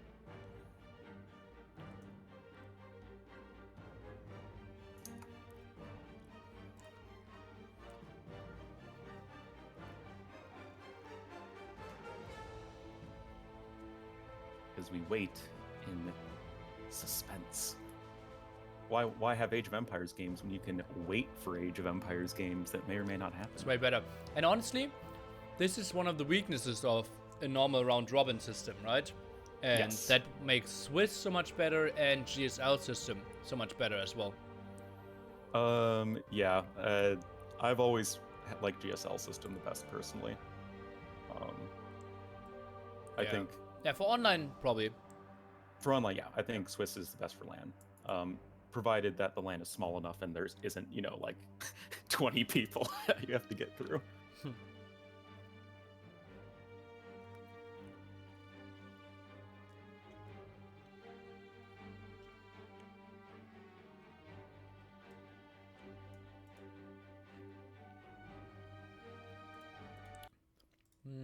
GSL is basically 4-player double elimination. Right? Yeah. Yeah. It's a group stage, but it's a bunch of small 4-person double elimination brackets. Was, if not invented, perhaps popularized by the Global StarCraft League for StarCraft 2 back in 2010. The man knows his trivia. Yeah, that was. I'd wake up early in the morning to watch it back in the day. No. I watched it a lot as well. Yeah.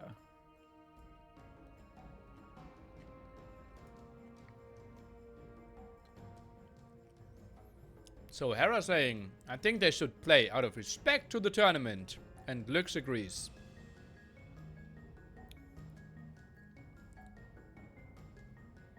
Yeah, or Lix is agreeing to what Yo is saying in Chinese. Oh.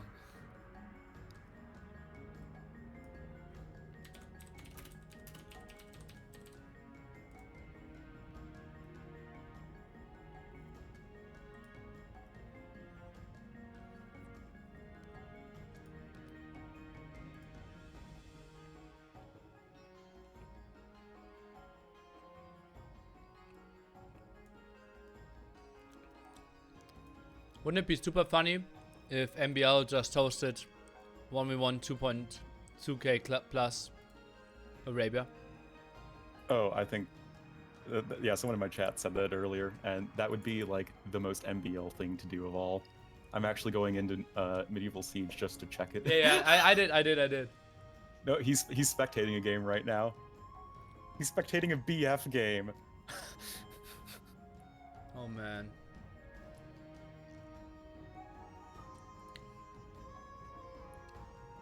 we will see.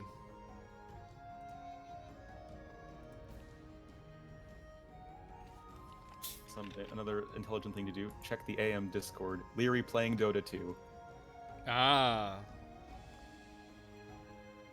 Okay, so yeah, it's not going to happen. That's a bummer.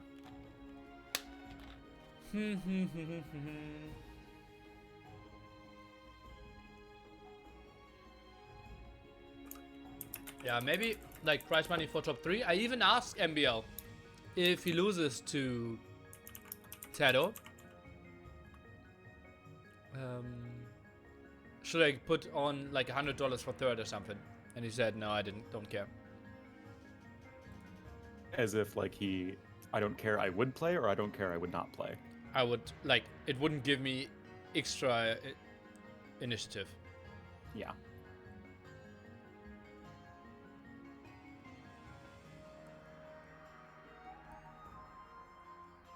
Technically, they're not taking part on the tournament anymore. Disagreed, Nikov.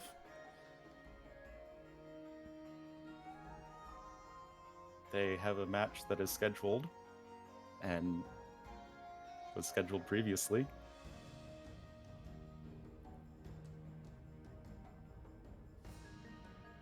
And it's not only good manners, but I feel like it's a good idea. I mean, what if MaSmoRra hosts another tournament in the future? He's less incentivized to invite Leary and MbL.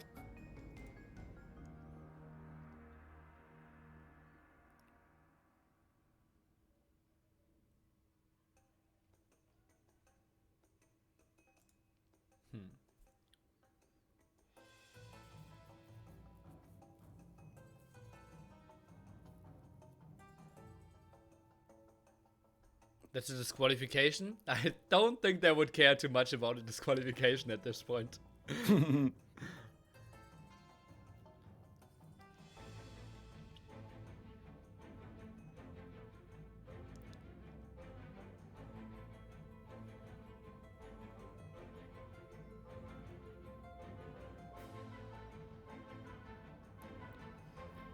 missed that. There was an option not to play third place playoff or not? Not really.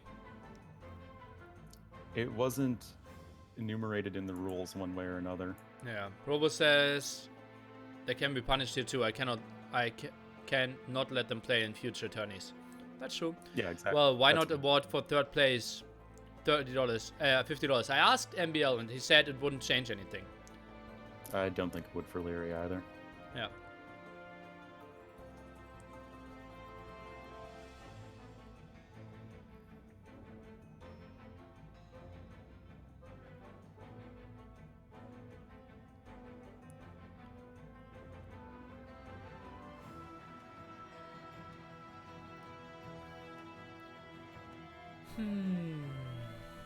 Well, guess it's just not gonna happen. GG, well played. See you tomorrow at 13 GMT. Yes, sir. It was a pleasure as always. See ya. Have a great one, Onlu. You too.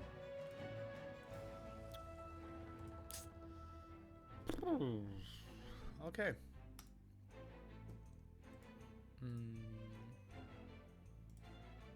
How did I close my complete foobly here?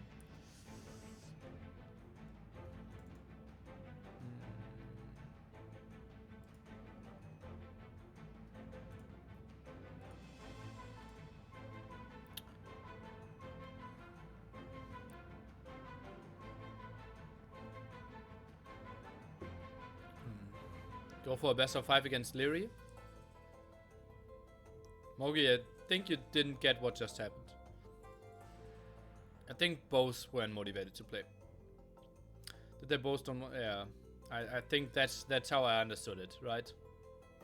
If like one person really said we should play, it is super disrespectful.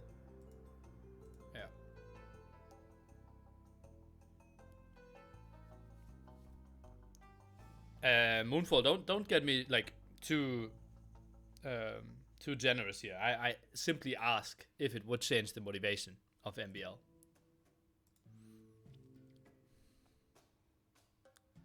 Have I said that to both of them? Yeah. AoE zone shitstorm incoming. Will it really?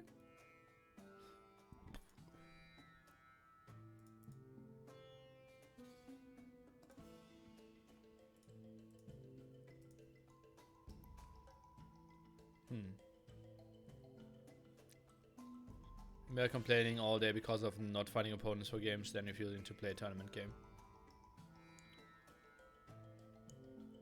Yeah, which would be like, well, the problem is if Leary isn't playing seriously, it wouldn't be good practice for MbL either.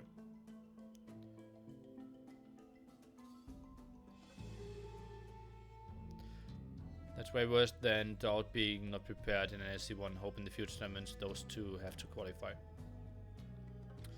When Hera is the voice of reason, you know the team has no future. Oh, that's probably true.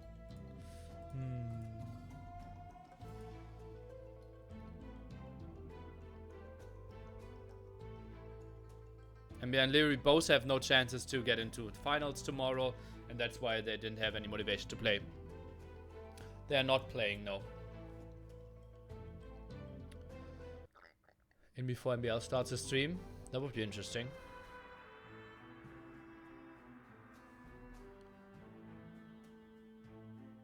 Yeah. Let's make Nico of Hera best of 5 third place. I should honestly just try to get a proper show match running. Like TaToH versus Hera Regicide. Or something. Give host to MbL.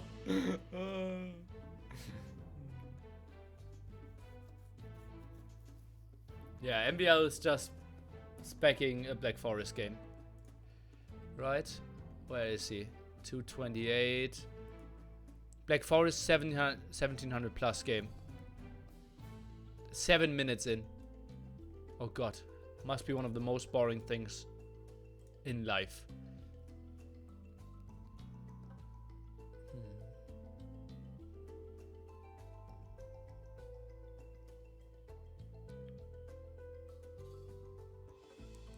I think this is an example of the downside of invitational tournaments. What? Okay, explain to me if MbL and Leary had to qualify for this one, how there's a problem with invitational tournaments.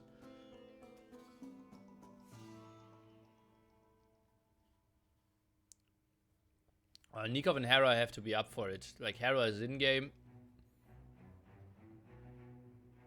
And Nikov is preparing dinner. Nikov might join the Black Forest later. Oh man.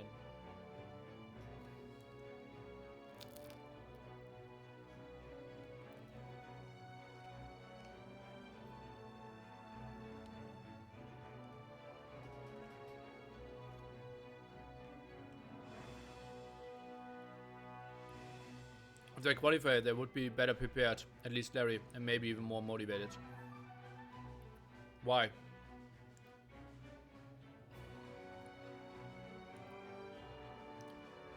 Don't think so.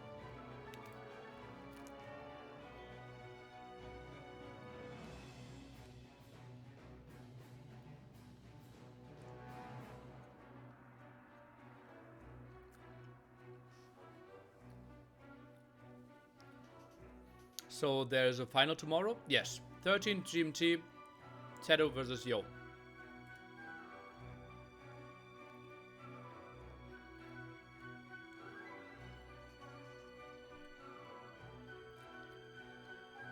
What do you think about ECL land settings? Are they out? The official ones?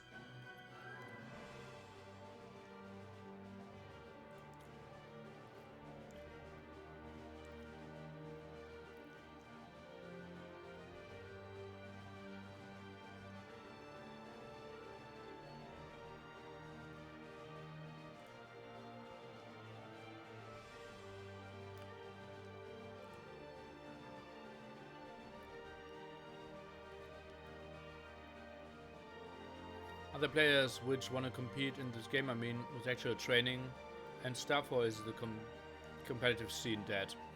There's a big competitive scene. Nah, like, but not super professional compared to other big esports.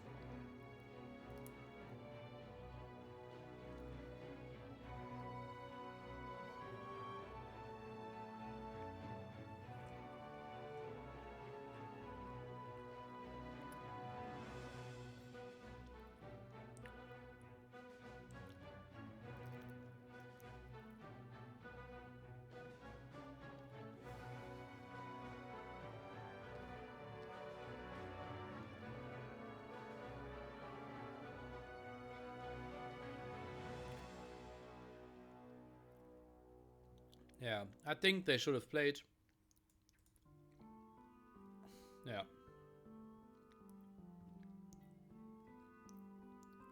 What can I say?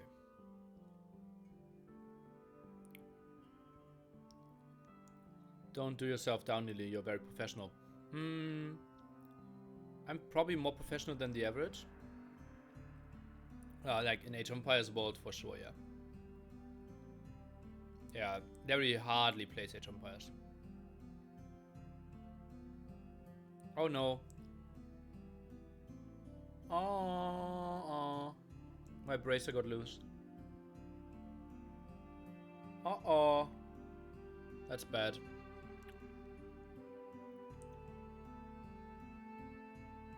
Oh no.